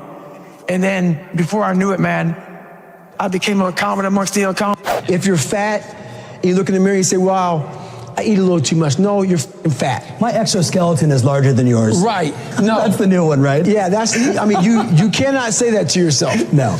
But see, you have to make a list of the things that you don't like to do. Mm-hmm. This list should be very long. Like, if you don't like making calls. Yeah. Yep. The very first thing you should do is start making a ton of calls. Yep. Because why? That begins to own you. Yes. You start to drive yourself this way versus this way. But you'll figure out, if you start making a whole bunch of calls, if you like calling, call a lot. Yeah. Guess what happens? You get over it. You get over it. So what we do a lot is, I heard a lot of people say, triple down on this, triple down on most of your strength. Yeah. No. That works for a lot of things, but when you're afraid, and you don't have the courage, you have to triple down on your weaknesses and make that become where you start to guide yourself. Okay, I don't like calling. Today I'm making 100 calls. Yeah. I'm gonna dial 100 times. We all have a voice in our head. Some of us are very spiritual, some of us are not, but we all have this voice saying, you're doing, this is wrong, don't do that. The more you don't listen to that voice, the further that voice gets away from your head. Some people call it the Holy Spirit, some people call it God, some monks, whatever you call it. It's there. Mm-hmm. We all have it. Mm-hmm. It's the right or wrong voice. But the more we don't listen to it, the more that voice goes away. Mm-hmm. And the only voice you hear is yourself. Mm-hmm. When the only voice you hear is yourself, you're wrong. There's a voice that guides you through life. When sometimes it's guiding you in a direction that you don't want to go, that's usually the right place to go. It's that uncomfortable place. So that voice is always talking to me, but we don't listen to it. I listen to it. So we get scarred. And the thing about it is, like, if you're in the kitchen and you're cutting up cucumbers, you cut your finger. It happened 30 years ago. That scar is still there. They say, what happened to your finger? Guess what you do? I was in the kitchen one day, I was cutting up cucumbers, cut my finger. You have those scars in your brain from life. Yep. But what we don't do is we try to hide those scars. We don't want to go back and revisit it. This it's not as simple as a cucumber, cutting a cucumber. So I started realizing that my life was causing a whole bunch of scarring on my brain. And I had to go back, while I wrote this book, I had to go back and really break open that scar and let it bleed. And that was a very painful journey for me to go back, because like right now this is all surface. Learning disability, call me nigger, it's all surface. I get deep sad into that it a lot of people have dealt with that Yes. stuff. Yeah, very sad. Yeah. But the way I talk about in the book, I'm getting your hand, and I'm taking you back there with me. Yeah. As that kid in that classroom who opens up his Spanish notebook. I'm sitting in the back because I had a 4th grade reading level. I'm in the back. I opened my Spanish notebook. On the first page, they had a hangman drawing of me saying, "Nigger, we're going to kill you." Very back, I'm a sophomore in high school, nothing but white people. I shut that thing up and I leave class. My dad really helped create this. I'm not giving him credit. Yeah. Like, oh, he was a great dad, like clap my hands for his ass. He helped create this because he was just that, he was a devil. He was a guy that had to be very insecure, very beat down. Something had to happen to him when he was younger, because the way he treated me, my brother, my mom was just horrible. So he would beat us, my mom, my brother, me. And I'm not talking about like, oh, you got in trouble, so let me give you a whipping. When he was a drunk. Okay. So whenever he woke up, man, he woke up drinking, went to bed drinking. And that's just how it was. I mean, he'd get drunk, he just got violent. So my mom caught my dad cheating. We got home about 4 o'clock in the morning. So I'm about 7, 8 years old, and I hear some ruckus outside my room as I'm getting ready to bed down for the night. And my mom and dad are outside my room because there's a staircase right there. And my dad is smacking the hell out of my mom and knocks her almost unconscious, where she's kind of out of it, she's kind of loopy. She falls down, he grabs her by her hair and drags her down the stairs by her hair. And so at this age, I'm sitting thinking, man, what the fuck should I do, man? Like, I'm scared, but then something in me saying, you gotta go and do something. Oh my gosh. But I'm scared to death of this guy, because he's been beating the shit out of me since I can remember. And I mean, like, laying me out for nothing. And I'm sitting thinking, man, okay, man, like, what am I gonna do? So my brother, he and I were very different. When my brother would see the fighting, he would go to this room and hide. Yeah. I didn't do that.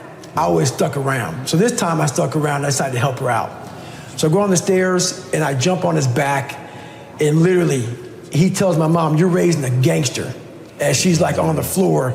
And he's almost smiling, almost like proud. But that smile went to a frown pretty quick, and he beat the living hell out of me. And he beat me literally from my neck down to my ankles, like black and blue. So the next morning, I was gonna go to school half the day. My mom woke up and she pulled the covers back. And what she saw was how bruised I was. And so when she pulled the covers back and saw how bruised I was, I'll never forget looking at her face. Because she used to write letters for me, for me and my brother to miss PE, because we were so bruised up from getting beaten. So, hey, he's sick or whatever. And so, she was lying a lot for my dad. So this particular day, she didn't write a letter. But when I laid in the bed and looked up at my mom and she pulled the covers back, I'll never forget looking at her face. And her face is tattooed in my brain. And why I say that, this past year, I got the VFW award for Americanism Award. And if you Google David Goggins VFW Award, I'm in front of 5,000 veterans. And I'm getting this amazing award. John McCain got it. And I'm up here thinking, man, I'm up here getting this award. This is amazing. It's for giving back and also having a great military career. And I could give this 6-minute long speech. And I'm up there, man, I'm talking, and I'm thanking people who helped me out. And I get to my mom, she's sitting back, she's sitting right here on stage, but behind me. And I haven't cried in 30 years. I can't even picture it. Haven't cried in 30 years, I just don't do that. And I turn around and say, and I want to thank my mom for not picking me up when I was knocked down, but teaching me how to get up. Because she never picked me up ever. And because her circumstances sucked. So anyway, I look back and I said that, and when I got done, I didn't even get a chance to say it. I looked at her eyes, and my head went right back to her face when she saw me bruised up. And that me up. And for 58 seconds, look at the video and you'll see me, my head's down and I'm sobbing. Wow. And I'm in front of 5,000 vets. And the guy who was hosting the thing had to come up to me and like put his hand on my back. And I was just destroyed, overcome with emotion. And then 58 seconds go by and I get up and I deliver this speech. And so I tell you that because my life tattooed me. I mean, $1,000 a month, 300 pounds, I can't do any of this stuff. Yeah. These people are better than me. Yeah. So the first thing is, that's the first big problem right there. First big problem is that you have put a lot of people above you. Yeah. Put no one above you. Yeah. No one. But if you believe in something. Say that again, because that's, but the man, the people that make more money, the people that are better looking, the ones that are on social media and they're so good at this. I put God above me. Besides that, there's no one better than me. Got it. You have to become an equal. Yeah. So this is how I look at it. If you're playing, and I talked about it at your conference, if you're playing Roger Federer, okay?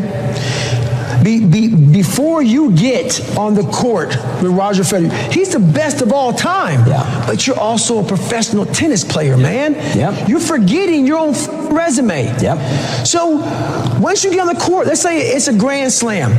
It's 5 sets. Hopefully, if you can go the distance with this guy. Yep. But before you even bounce the ball to serve it, you're down 2 sets. Because while you look across and you're playing Roger Federer. Yeah. But guess what? You get a good shot on Roger Federer in the 3rd set. And you realize, I can play with this, but it's too late. Yeah. You gave up 2 sets before you got on the court. You got to stop giving up 2 sets before the game begins. And we do that already. We give up 2 sets before the game. There are a lot of people that are listening right now that either dealing with this very issue that we're talking about. When we finally left Buffalo, after all the physical and mental beatings that my dad handed out, we left Buffalo and I went to to me, even worse environment. I went to a very small town in Brazil, Indiana, where there was about 5 black families. And in 1995, the KKK marched in our 4th of July parade.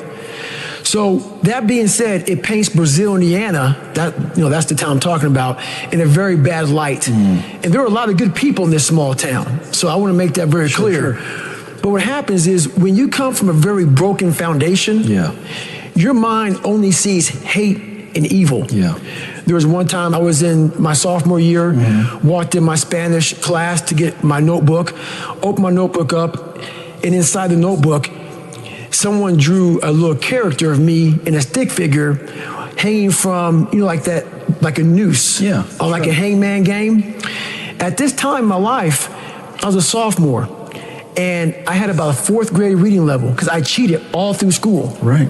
All through school, I cheated because I realized I was going to get put in a special school. Right. So I found a way to get by, and this is how I got by. Right. So what I'm getting at is all this, between my stepfather getting murdered, or soon-to-be stepfather getting murdered, all these things compounded into the lowest of low self-esteem.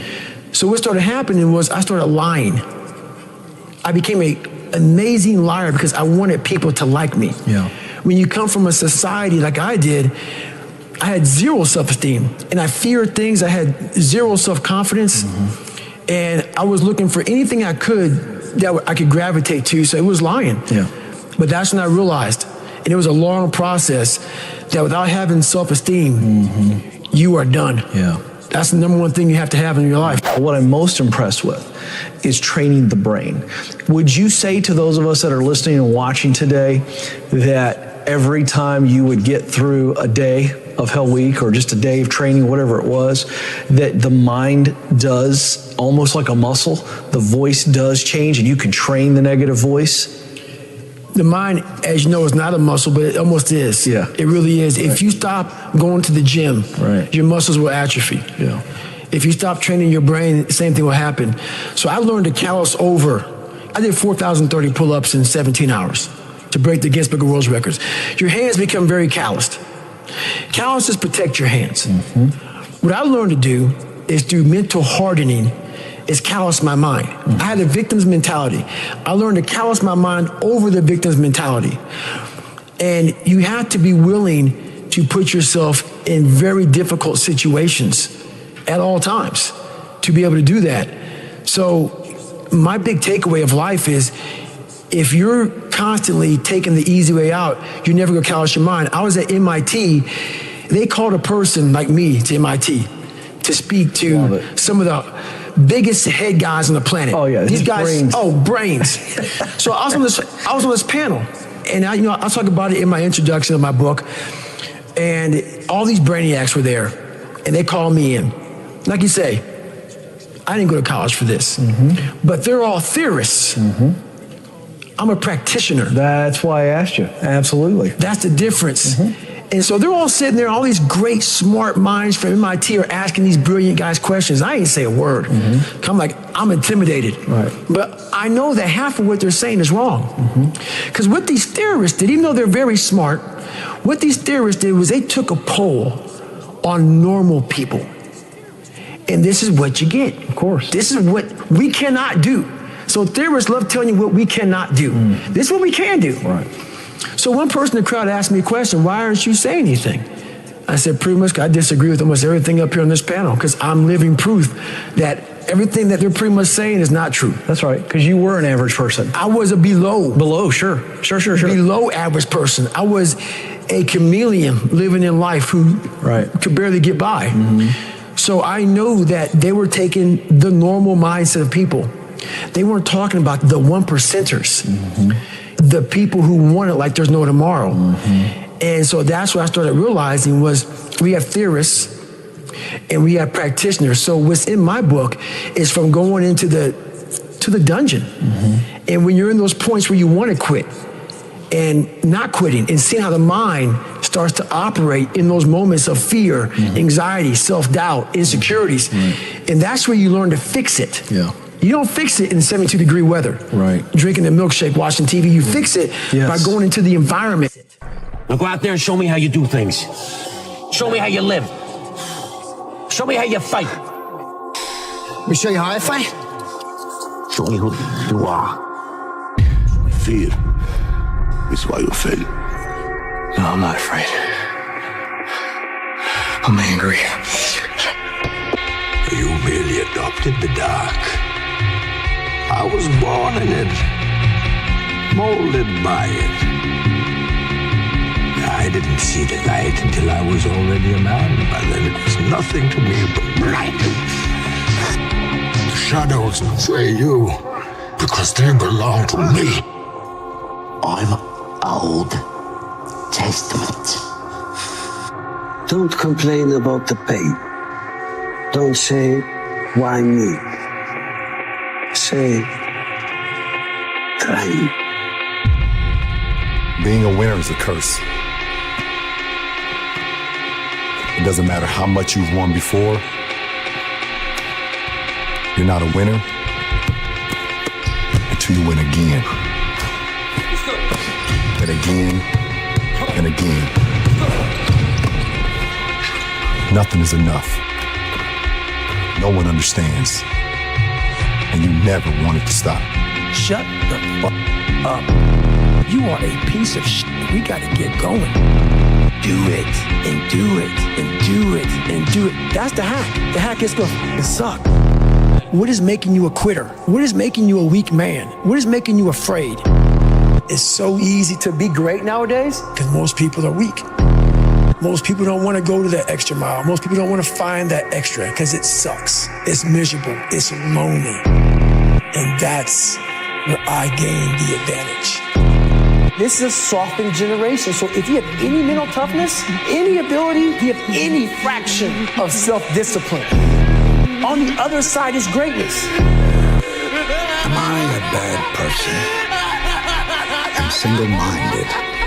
I'm deceptive. I'm obsessive. I'm selfish. I have no empathy. I don't respect you. I'm never satisfied. I think I'm better than everyone else. I have an obsession with power. Whatever you do, runners, right now, just don't think about the 135 miles of scorching highway in front of you. David Goggins, you're a rookie here, first timer. Congratulations. How was the heat for you? I didn't even notice it. Good notes. Fight every battle, everywhere, always, in your mind. Everyone is your enemy. I've always figured that why go to a tournament if you're not going there to try and win? There's really no point in even going. Bad second sucks, and third's even worse. I want to win. That's just my nature. You'll learn. Game over. Game over. I'm unbeatable. I'm totally and completely, unequivocally unbeatable. So what's your excuse? It might be April where you are, and you're expecting nice weather and but it's 20 degrees. So you might have sore legs, sore back, sore shoulder. So maybe that's in your fucking head. Maybe that's your excuse for not being better. If you're allowing people and things and situations to own space in your head, you're losing. The struggle is real. It never gets any easier. You gotta get harder. No one cares what you did yesterday. It only matters what you're doing today. I'm a cheerleader for those who want to be better, not for those who want to stay the same. Stay hard. So when you look them in the eye, you have to believe that we are better. Bet against me. Bet against me. Tell me it's not going to happen. Tell me it's going to fail. I love it. I love every minute of it. Is that hard times create hard men. Hard men create soft times. Soft times create soft men. Soft men create hard times. We are now around soft men in hard times. The one, the only, the notorious Conor McGregor! Well, I don't understand this world today. Why is success a bad thing? Why, if you're a millionaire, you're evil. If you're a billionaire, you're the Antichrist. If everybody doesn't hate you, then you are not living up to your full potential. You get one shot at life, one shot, one go around in this world. You take life and you grab it by the throat and you make it give you everything you want. When I was hitting him with body punching, I heard him, actually he was crying in there, making woman gestures like, Homelander, he's a human. He's just like the rest of us. We all make mistakes, right? I'm not just like the rest of you. I'm stronger, I'm smarter, I'm better. I am better. I'm not some weak-kneed and crybaby that goes around apologizing all the time. I don't give a fuck anymore. I'm not afraid of it. You want to be that one motherfucker that every day, whether it's raining, snowing, sleeting, you lost every dime, your mom died, your dad died. You come and you bring the energy that it takes to make a team function at the highest level every day. And that's the person you want to be every day of your life. This is not his option. This is God's option. I'm gonna keep going. If you wanna stop it, you have to kill me. Are you threatened by these guys, or are they still fighting for second? Pope said he gonna set the tone and start the game. And he said, I'm running through Powell's fucking chest. It's very helpful for people to hear that they should make themselves competent and dangerous and take their proper place in the world. Competent and dangerous? Mm-hmm. Why dangerous? Because it's the alternative to being weak. At the end of the day, you've got to feel some way. So why not feel unbeatable? Why not feel untouchable? Why not feel like the best who ever do it? Every minute, every second, I'm gonna beat him. This is not only about like round or second round, third round. I'm gonna control every second. You be that warrior in that garden. All right? And you stand strong. You be a strong man. You be a good man. And you just let the world rage around you. All I know is that I will be there, like I always am there. People are always saying about the talk, and I talk, and I talk, and I talk, but guess fucking what? I back it up. I back it up. Irish, only 6 million. Russian, 150 million. wanna fight for your chicken because this is #1 easy fight in lightweight division. At the end of their eyes haven't seen what I've seen. I'm ordained for this. I've been to Valhalla. I've seen the most vicious and most cruelest and coldest people in the world. They accept me. He can't stop me. Can't. After this fight, where do you see your place in boxing history? I'll be an immortal, the top of the tops. There'll be none better. They'll talk about me from now to ubiquitous. I'm the greatest ever and will always be the greatest ever. Tactically, how will you win this fight?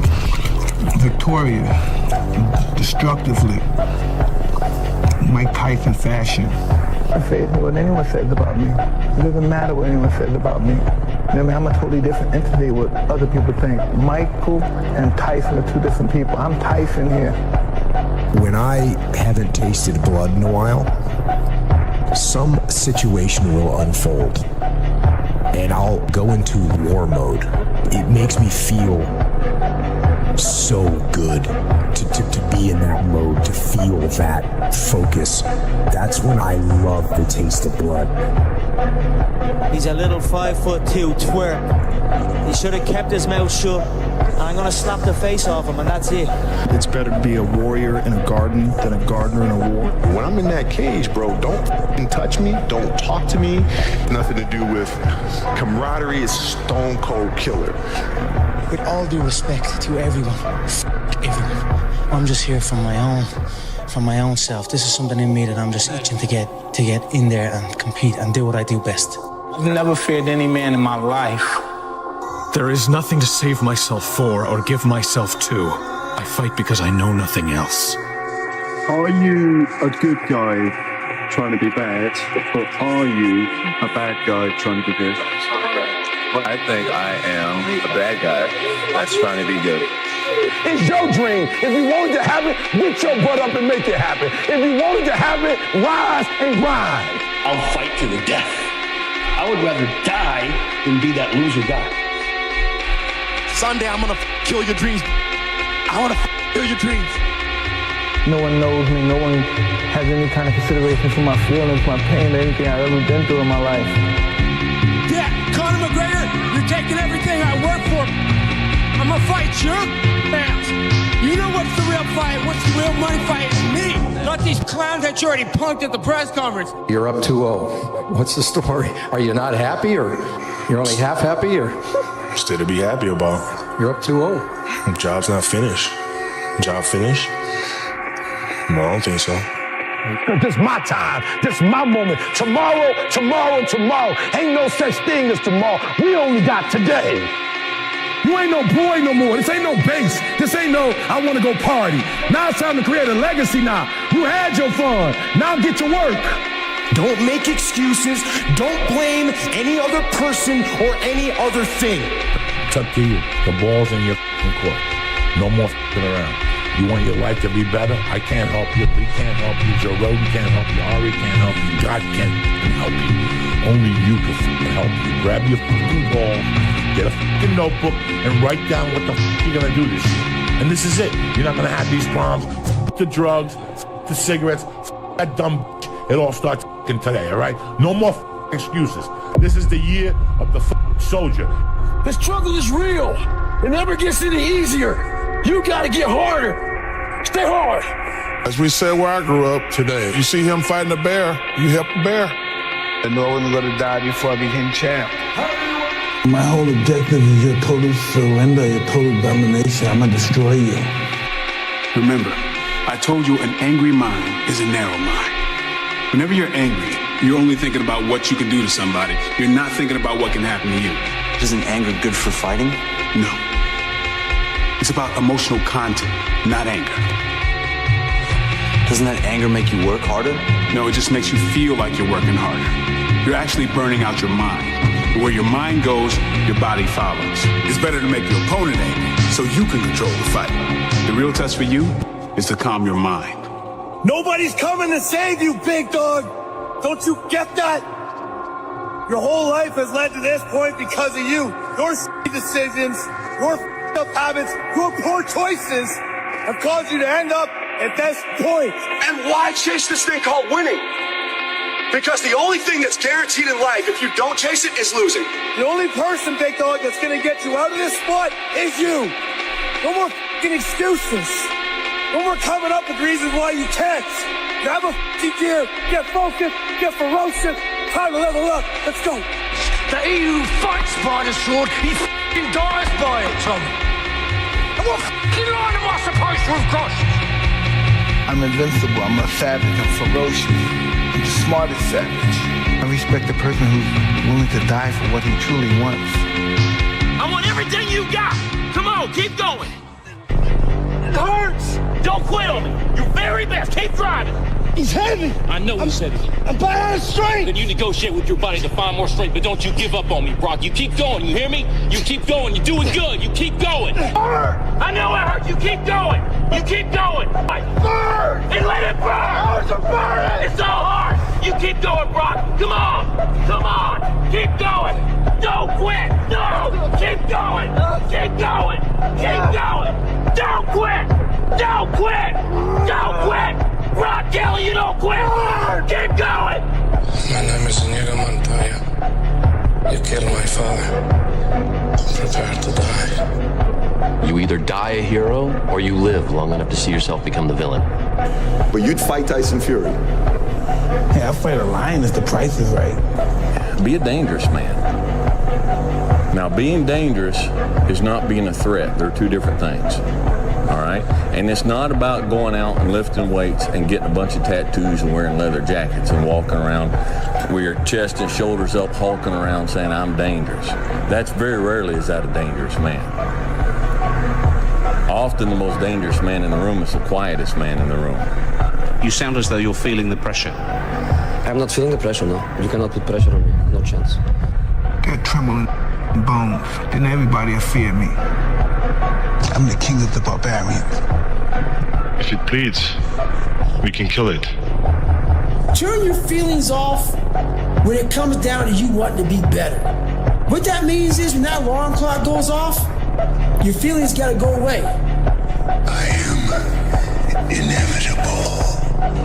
No one failed more than I did. I deserved all the credit I received. Nobody's seen more than I've seen.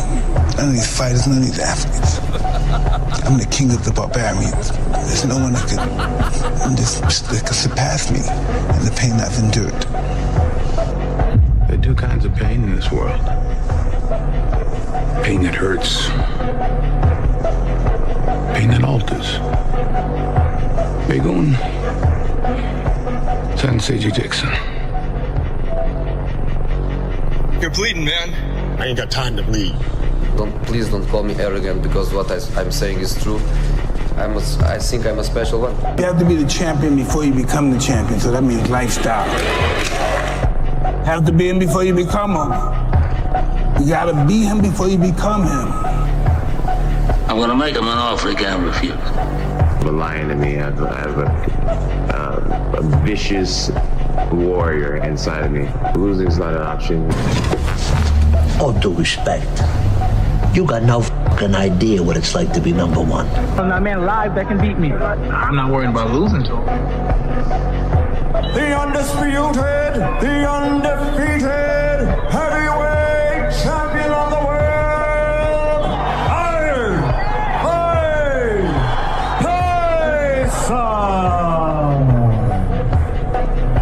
I mean, for me, it's simply this is something that is important to get done, and we should just keep doing it or die trying. I don't need a source of strength. So quitting is not even like... It's not in my nature. Okay. And I don't care about optimism or pessimism that we're going to get it done. You see all your fights and stuff? All your knockouts are spectacular. You know what that means? All this good stuff happening to you, know what that means? That you're favored by God. When you're favored by God, you're also favored by the devil. So you just gotta be strong and stay on the right side. Whose side you gonna go on? He's gonna give you power too. He's gonna get in your head too, but it's whose side you gonna stay with. You stay with who brought you here. Welcome to the pain zone. It's where we live. The best way to fight the demons that chase you in the night is to stop and turn around. Turn around. Face them. Man up. I'm a student of war. I know all the warriors from Charlemagne, Achilles, the #1 warrior of all warriors. From then, Alexander, Napoleon, I know them all. I read them all, I studied them all. I know the art of fight, I know the art of war. That's all I ever studied. That's why I'm so feared. That's why they feared me when I was in the ring, because that's all I was an annihilator. That's all I was born for. And now those days are gone. It's empty. I'm nothing. I'm working on feeling the art of humbleness. Can you believe in me? That's the reason why I'm crying, because I'm not that person no more. And I miss them. Because sometimes I feel like a bitch. I don't want that person to come out, because if he comes out, hell is coming with him. Anyone could win a world basketball championship. Anybody could win the Grand Slam. But it's the people that can come back from the brink of destruction and almost down and out. When your manhood, your pride, everything's almost stripped, and come back and conquer at the top of your game. Now that's the separation between a super champion and just an average champion. And when I'm in the ring, it stops. All the nervousness and tension is stopped. It's not there no more. Because I'm facing reality. As soon as I get in the ring, it's a whole different story. I'm the killer then. Champion of the world, Mike Tyson. Then I'll illustrate my reign with bloodshed and pain. Then everybody will fear me. They're going to learn to respect the barbarian king. There's no one to come back from. That means nothing. I've been champion, had 12 defended, fought all styles, every style. Top men, everybody more experienced than me. Rockman knows that. Their eyes haven't seen what I've seen. I'm in the ring. I believe in my mind. So I'm putting in the effort, the sweat, the workouts, the 6 weeks, whatever it takes. I'm the best fighter in the world. And I've proved that by the champions that I've beaten to reach the point that I'm at now. So I have no doubts in my mind. There's no doubts that I'm the best fighter in the world. Tonight, Gotham's relying on one man to save us all. We're just getting started. Nothing stops this train. Nothing. Everybody wants to be a lion when there's no lions around. Mm-hmm. You can be a lion in the company of hyenas. But when you're facing another lion, now we're gonna see what you're really working with. Yeah. Everybody's a soldier when there's no wars going on. You could be comfortable or you could be great. Yeah, keep moving me, baby. Keep moving, I love it. I love it. Listen, people been booing me and doubting me since I started training. I love it. The more you boo me, the stronger I get, baby. I'm used to this. Y'all can't stop me. Keep it up, baby. Keep it up. Y'all can't stop me. We gonna dominate this thing. Respect is not given, it is earned, goddamn. See, I'm not a monster. I'm just ahead of the curve. Spartans! Prepare for glory! There's only one rule in this fucking jungle. When the lion's hungry, he eats. There was something inside me that if someone did it, I also can do it. And if no one did it, I can be the first one to do it. I think that the champions, they are not born, they are made. This is my fucking time! I'm a man of my word. A warrior's deadliest weapon is his mind. I do all this alone. That's my darkness. It's a lonely dungeon because you're going to the street every day. Train this hard by yourself. We're firemen. Okay. We are firemen. The heat doesn't bother us. We live in the heat. We train in the heat. Yeah, let's go. It tells us that we're ready. We're at home. We're where we're supposed to be. Flames don't intimidate us. What do? We control the flame. We control it. We move the flame where we want to. Let's go. And then we extinguish them. I want revenge. I want them to know that death is coming, and there's nothing they can do to stop it. For those of us climbing to the top of the food chain, there can be no mercy. There is but one rule: hunt or be hunted. If they move, kill them. Life is this. I like this.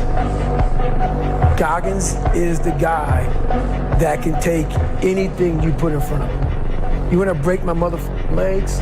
So be it. There's no one on this planet that can stop me.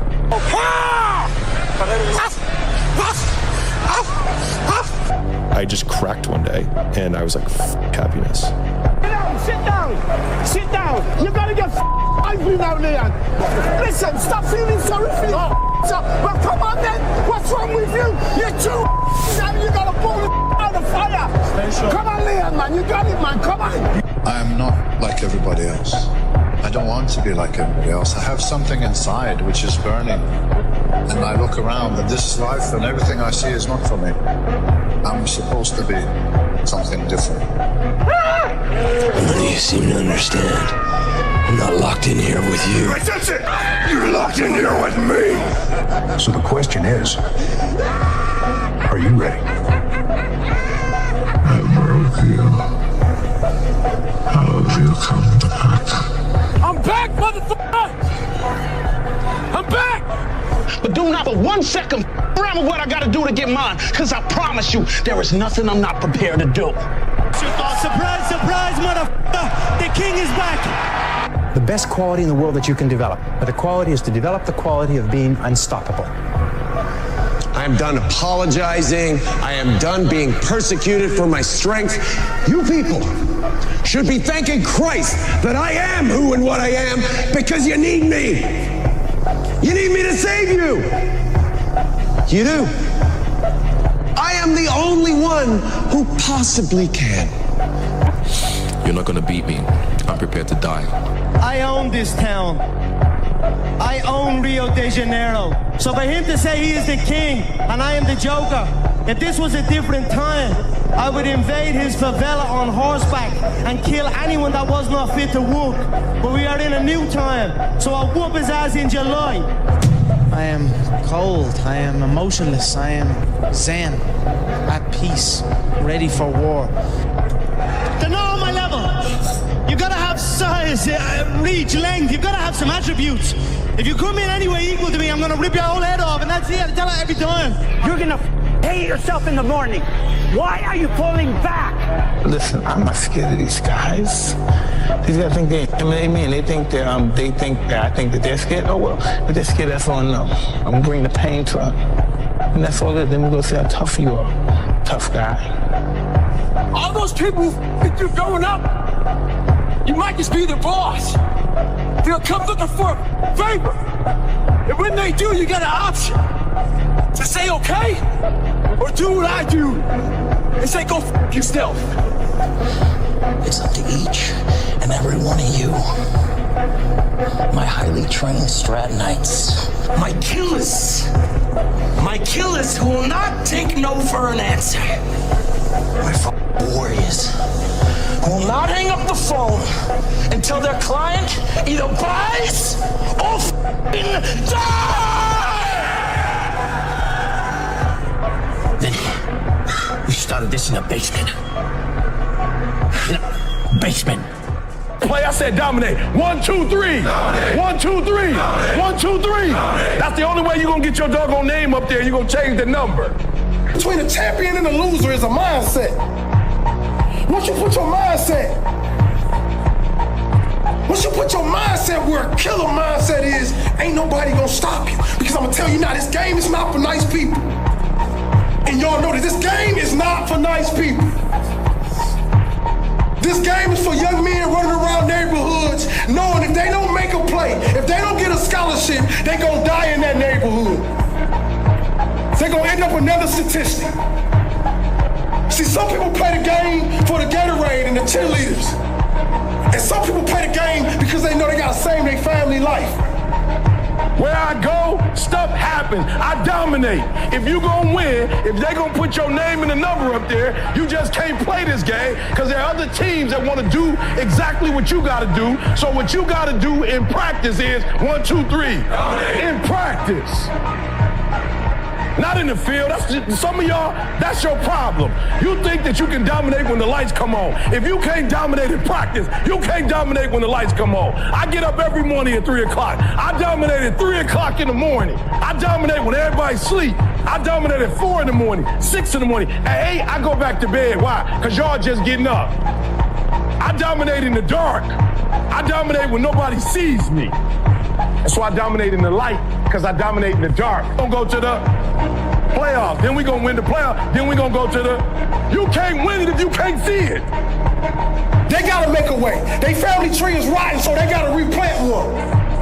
And what football gives you the ability to do, it gives you the ability to leave the slums, go to one of the nicest colleges in the world, build your own name, build your own legacy, get drafted, and tell your mama and your daddy and your sister, we leaving the hood today. And you know why we leaving? Because I was unselfish. Because I left everything on the field. I want you guys to believe. Don't just listen to me. Feel me in your soul. And then once you find out what you want, spend the rest of your natural life waking up and going after it. The reason why I speak with so much passion, E.T., why do you speak with so much authority? Because I'm talking about my life, not something that I read. I ate out of trash cans. I had no business eating out of trash cans. I lived in abandoned buildings. I had no business living in abandoned buildings. But E.T., your daddy wasn't in your life. Your mom was a teenage mother. You grew up, come on, E, look at your shirt. That's not an excuse. There is no excuse for not living up to your fullest potential. No excuse. I told you, I didn't get a new daddy. I didn't get a new mama. What changed? I changed. And I stopped being a victim. I stopped saying I've got to wait for good things to happen to me. And I said, I'm going to grind. I'm going to fight. I'm going to work. I'm going to press toward. I'm going to learn. I'm going to do everything in my power. Every single day, I'm going to do everything in my power to become a victor and not a victim. Now, let me say this before I move forward. And I can't explain it, but you better feel me. Winners win and losers lose. Believe you can win. Believe you can win. Thank you. Because we only get one shot at this, Kings. We didn't come this far to come this far. I'm gonna repeat that. We didn't come this far to come this far. We came here to be champions. We came here to be one of the #1 schools in the country. We came here to show even people in our own city that's doubting us. I can't explain it any better than that. I don't know how it happens, but winners win. And if you create a culture of losing, if you keep being a victim, if you keep letting losing happen to you, if you keep letting people do you and treat you any kind of way, it's going to become a culture. Let me tell y'all, I'm not from New Zealand, guys. Come on, listen to me very closely. I'm not from New Zealand, but I know about, let me say it this way so I can help you. I know about what team. I've never seen All Blacks play a day in my life. I've never been to the stadium. Where's the stadium? That you will be my fan. You will follow me and you will bite your words. Because that head coach, you got all these coaches, all these men around you. That's the blessing. That's who you play for. Because at the end of the day, you guys are I'm telling you, it's gonna go fast. It's gonna go fast. One day you're gonna be riding down the street, you're gonna see your coach, you're gonna say, Coach, all the lessons you gave me, I should have listened. It's gonna be somebody that say that. I should have listened. But tonight, if you listen to every single word your coaches say, if you be unselfish, if you don't think about yourself, if you don't think about that, all them thousands of fans standing on the outside, put your mind frame on the field. Keep your mind frame on the field. And when you step off that bus, you tighten up your tie and you say, this is my business trip. Are you gonna close the deal or are you gonna fold? When I stepped on the field, I had a mind frame. My mother was a heroin addict. So when I stepped on the field, I thought about, I want to save my mama's life. This man in front of me is going to stop me from saving my mom. It's going to stop me from saving my brothers and my sister. It's going to stop me from taking my brothers and sisters away from crackheads and drug addicts every day. And when I looked at my opponent across from me, I told him, you not hungry enough. I've never been there a day in my life. And if you watch some of my videos, I have all black in my videos. Why? Because they're what? They're winners. And when you're a winner, you don't even stay in your own little town. When you're a winner, winning spreads. So everybody, I got videos where I'm like, y'all, I don't really know how to show my passion. Somebody said, get the All Blacks. Their passion is all over there. Why? Because winners win. And I can't explain it to you, but you better stop making excuses and find a way to win. Because once you start winning, you go from 1,500 to 3,000 to 5,000 to 7,000. You remember, see? From 7 to 10. Nothing changed. We still in the basement. We don't have a building. We still use the garage for all of our products. We don't have business cards. We don't have a 5-year plan. We don't have a 3-year plan. How do you do it then? Eve, we wake up and grind. Winners win. I focus more on winning than I focus on structure. You've never looked at yourself in the mirror and said, you let you down. Until you get to that point, you let you down. You're not brave enough. You want to put it on somebody else. The reason why I'm not successful is because of my boss. Have you ever looked at yourself in the mirror and said, I'm not getting up on time. I'm not going to work on time. I'm not putting in 120% when I'm at work. I let me down. And when you get to the point where you can say you let you down, I don't care. Listen to me, no disrespect. I don't care about Glenn. That's not why I do what I do. And I love Glenn. I don't come here and do what I do so Glenn can affirm me, so he can give me a pat on my back. I care more about me than I care about what Glenn thinks about me. I have standards. I have values. I don't care how much you pay me. If I speak at an elementary school for $300, I chose to do that for $300. If I chose to speak at a prison for free, I chose to do that. And I will not go in there and give those prisoners less than when somebody pays me $100,000. Why? Because I value myself enough to give 120% or don't do it. And that's the problem with some of you. You always want to blame other people. You always want to hold other people to the fire, but you're not holding yourself to the fire. You just said you're giving 50%. You owe you an explanation. You owe you an explanation. You need to look at yourself in the mirror and say, why are you only giving 50%? What's wrong with you? You need to put yourself on punishment. You need to tell you no more TV, no more snacks, no more desserts, no, we working out now. No more alcohol, not right now. I can't handle it right now. You need to tell you that you owe you something. Stop going back to, you keep going to the mall with the receipt. This is what y'all said it was. Glenn, you didn't do what you said you was gonna do. Well, you didn't do what you were supposed to do, so how am I gonna do what I'm supposed to do for you? You walk out of this room, you owe yourself. I didn't get here making excuses. So what, my father wasn't in my life? The truth of the matter is, he ain't never come into my life. So what, I'm gonna wait for the rest of my life for my man to come? He ain't coming. I live in America. I'm an African-American male. They don't treat us the same. It's something called racism. I ain't gonna cry about it. It's probably gonna be racism to the day I die, but I'm not gonna cry about it. I'm still gonna be a millionaire. I'm still gonna be one of the top motivational speakers in the world. No, I didn't grow up on that side of the town. No, my mama don't have no network. No, I don't know a whole lot of people. No, I'm not at a country club. No, I don't play golf, and I don't plan on playing no time soon. But I'm still gonna be successful. I'm still gonna get you where they are. Why? Because I owe it to myself. And can't nobody stop me but me. And you need to get rid of them excuses, and you need to stop pointing fingers at people. And you need to start pointing fingers at yourself. What did you not do? Pattern, I've dominated my laziness. I've dominated procrastination. I've dominated so much that when I get up at 3 o'clock in the morning, CJ said it don't matter if we are in Russia. It don't matter if we are in Germany. It don't matter if we're in Australia. It don't matter if we're in Dubai. My body just click at 3 o'clock in the morning. Discipline. I don't even gotta hit an alarm clock. My body like, yo, eat, 2:30, get up, eat, 2:45, 1, 2, 3, discipline, 1, 2, 3, 1, 2, 3. Discipline is you do it so long and so hard and you're so passionate about it that even when you don't feel like it, you still operate at the highest level. Michael Jordan, they call it the flu game. He still scored more than the average dude with the flu. Because your body will get so accustomed to being great that even when you got the flu, you what? I'll say it one more time. Even when you got the flu and you got the flu and you playing other champions, you still score more than they score because you've learned how to. I dominate. Where I go, stuff happens. I dominate. If you gonna win, if they gonna put your name and the number up there, what you gotta do in practice is 1, 2, 3. In practice. You don't want this enough. My life on the line. You hear me? King's on life on the line today. Everything on the line. If you go out there, you let me hit you in your mouth and beat you, you quit. Them teenage boys just like you teenage boys.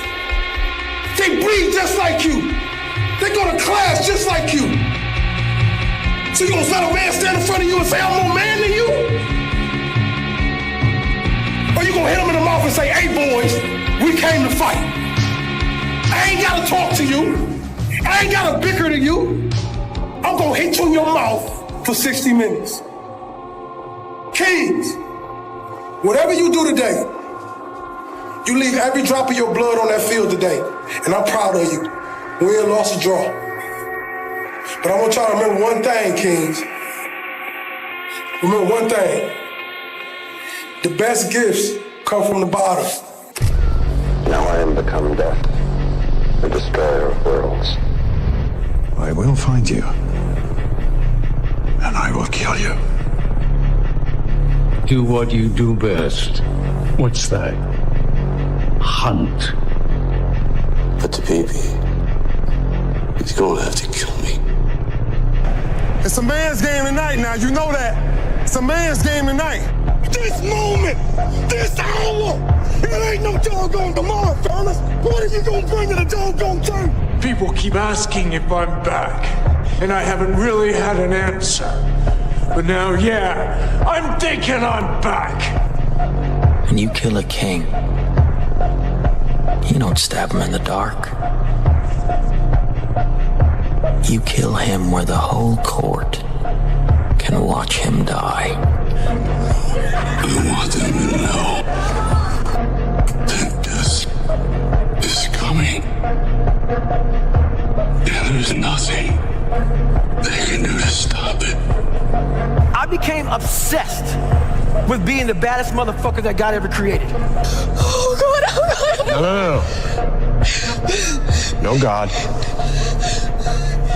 The only man in the sky is me. You know, it's a pity. I was looking forward to killing you. Not the buck of a wrong kid. Tell them. Tell them all. Whoever comes, whoever it is, I'll kill them. I'll kill them all. A lion doesn't concern himself with the opinions of a sheep. I'm gonna kill you, Bill. I'm gonna watch you die. Because I can keep going, brick by brick, dollar by dollar, body by body. I must break you. Don't let yourself get attached to anything you are not willing to walk out on in 30 seconds flat if you feel the heat around the corner. The truth of the matter is, I am the alpha. He really wants to be the alpha. And that's why there's a hatred there. Don't push it. Don't push it. I'll give you a war you won't believe. I'm gonna take you to the bank, Senator Trent. To the blood bank. If you're good at something, never do it for free. Revenge is a meal best served cold. Oh, I'm not gonna kill you. I'm just gonna hurt you. Really, really bad. Whatever he is, he destroys. Because I'm not a hero. I'm whatever Gotham needs me to be. I should have killed you when I had the chance. You think you can do this to me? I'm the man up in this piece. You'll never see the light of day. Who the f*** you think you f***ing with? I run shit here. You just live here. King Kong ain't got shit on me. Listen, Annika. I'm the Homelander. And I can do whatever the fuck I want. See, madness, as you know, is like gravity. All it takes is a little push. I did not come here to lose. I have all the characteristics of a human being. Flesh, blood, skin, hair. Something horrible is happening inside of me, and I don't know why. My nightly bloodlust has overflowed into my days. I feel lethal, on the verge of frenzy. I think my mask of sanity is about to slip. Do I look like I give a... Just get it done. My name is Maximus Decimus Meridius. Father to a murdered son, husband to a murdered wife, and I will have my vengeance in this life or the next. We call him Baba Yaga. The boogeyman? Well, John wasn't exactly the boogeyman. He was the one you sent to kill the fucking boogeyman.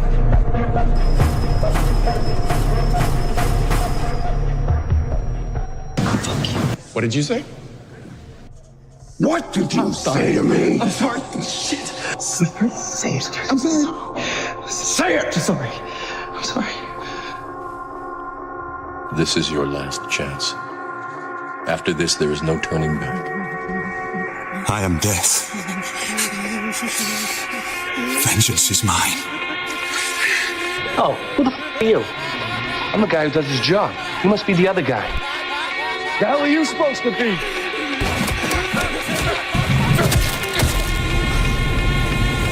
I'm vengeance. Use your anger intelligently. And I promise you, my son, that one day the whole world will know and fear I've other opponents. Do you want to play rough? Okay. No. Say hello to my little friend. Oh, you think darkness is your ally? You merely adopted the dark. I was born in it, molded by it. I didn't see the light until I was already a man. By then it was nothing to me but blinding. The shadows will say you, because they belong to me. Anakin is gone. I am what remains. You didn't kill Anakin Skywalker. I did. Train, sleep, eat, repeat. I don't care about living or dying. I'm a dysfunctional motherfucker. Because I'm in pain. I want them to see pain. I want their kids to see pain. I don't want that. I want to strip them of their health. To protect the sheep, you got to catch the wolf. And it takes a wolf to catch a wolf. You understand? My mind is absolutely bulletproof, solid as a rock. I am number one. So if you are number one, who gives a shit if number two steps out in place of number three? At the end of the day, I'm number one. To be honest, I don't like excuses, explanation. My philosophy is to be perfect. I really want this guy. Make him humble, a little bit teach him, and sometimes slap him, make him tighter. Not only smash, change his face. I want to change his face. Two types of champions. There are champions who prepare themselves to win, and there are the other ones who prepare themselves to dominate. I prepare myself not to win because I know that I'm going to win. I want to win in fashion. I want to dominate. I want to maul people. If you don't handle self-doubt, insecurities, imperfections, jealousy, all these things, allow people to bully you, you around, your nuts start to retract back up. If you got man the up. Are you the coldest man in boxing? You're too cold. Yeah, because I think that emotions most of the time doesn't help us to deal with something. There's people out there that are just working harder than everybody else, and they're gonna keep doing it. Yeah. And that's their grind. This isn't a mythical person. This is a real human being. My name is David Goggins. I created Goggins. Goggins is the guy that can take anything you put in front of me. You wanna break my motherfucking legs? So be it. I will reverse that pain and suffering, and I will take your soul. Right now in life, your family's looking for that one guy right now. You're looking for that one guy who's strong, who's that pillar for the family in hard times. Make sure they look around and find you. These are the times right now for you to step up. Be that guy that can take anything. The best way to fight the demons that chase you in the night is to stop and turn around. Turn around. Face them. Man up. A hero dies once, a coward dies 1,000 times. This is your moment, big dog. This is your opportunity. There is a hook in me. One that you cannot see. But it is there. He served in the Boer War, First World War, and Second World War. He was shot in the face, head, stomach, ankle, leg, hip, and ear, was blinded in his left eye, survived 2 plane crashes, tunneled out to a prisoner of war camp, and tore off his own fingers when a doctor declined to amputate them. Describing his experiences in the First World War, he wrote, "Frankly, I had enjoyed the war." Oh! War, that's what I feel. War, that's what's on my mind. I've been cheating in faith. I've been starving to doubt.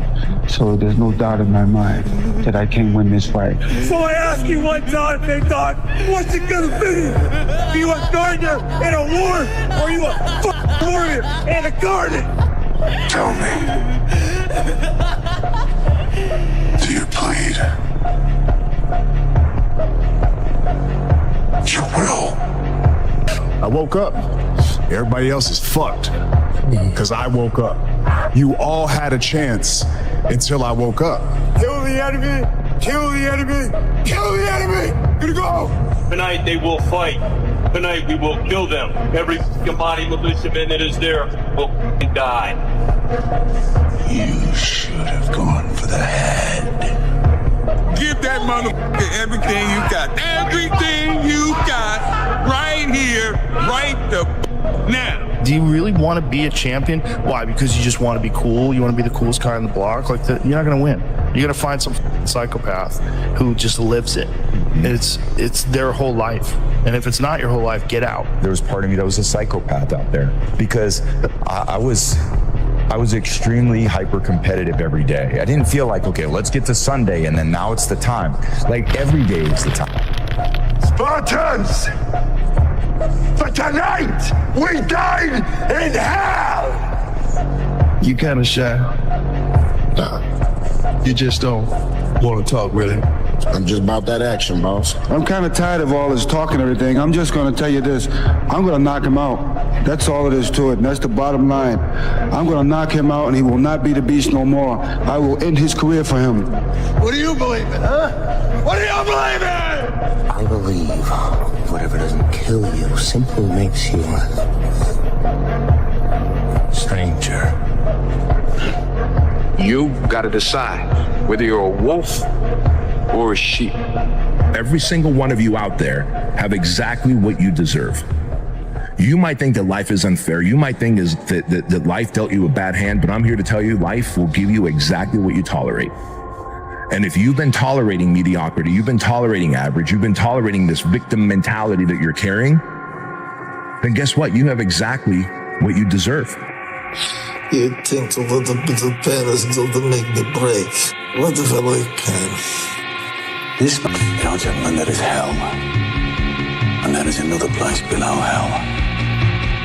You are a god among insects. Never did anyone tell you different. Everybody else quits when things get hard. Everybody else quits when they get sick or they have an excuse or they get in a funk or they get, whatever. If you're able to operate even when things are hard, you can't be Whatever you got, I expect that. On every face, God talking, we gonna dominate this thing. Respect is not given, it is all God talking. That they may take our lives, but they'll never take our freedom!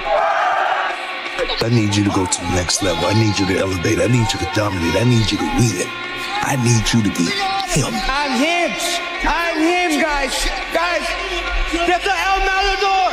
He is running away from Abu. Tell him sign the gun contract. Spain, Hawaii, wherever. Harry Potter. The boy who lived. Come to die. Those who cling to death live. I'm not a traitor to my class. I am just an extreme example of what a working man can achieve. There's people that train to compete. There's people that train to win. And then there's people that train to dominate, to be the greatest of all time. Exactly. And there's a different mindset. There's a never satisfied, always improving mindset that the great champions have. This is our house. I was born a king. I was born to be a winner. I was born to be a champion. The difference between a champion and a loser is a mindset.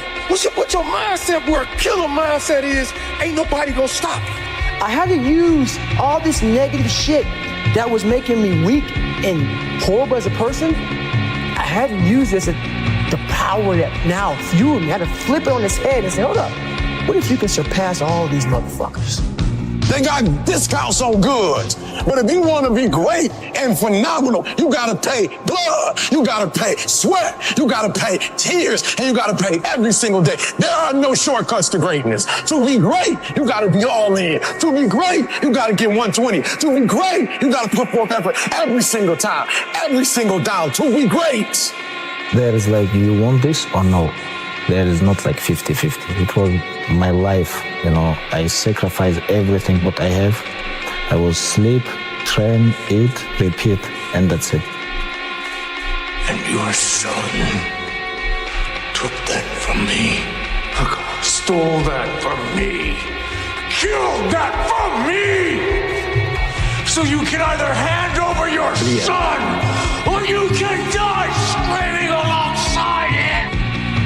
Not a lot of people know what it feels like, do they? Be angry in your bones.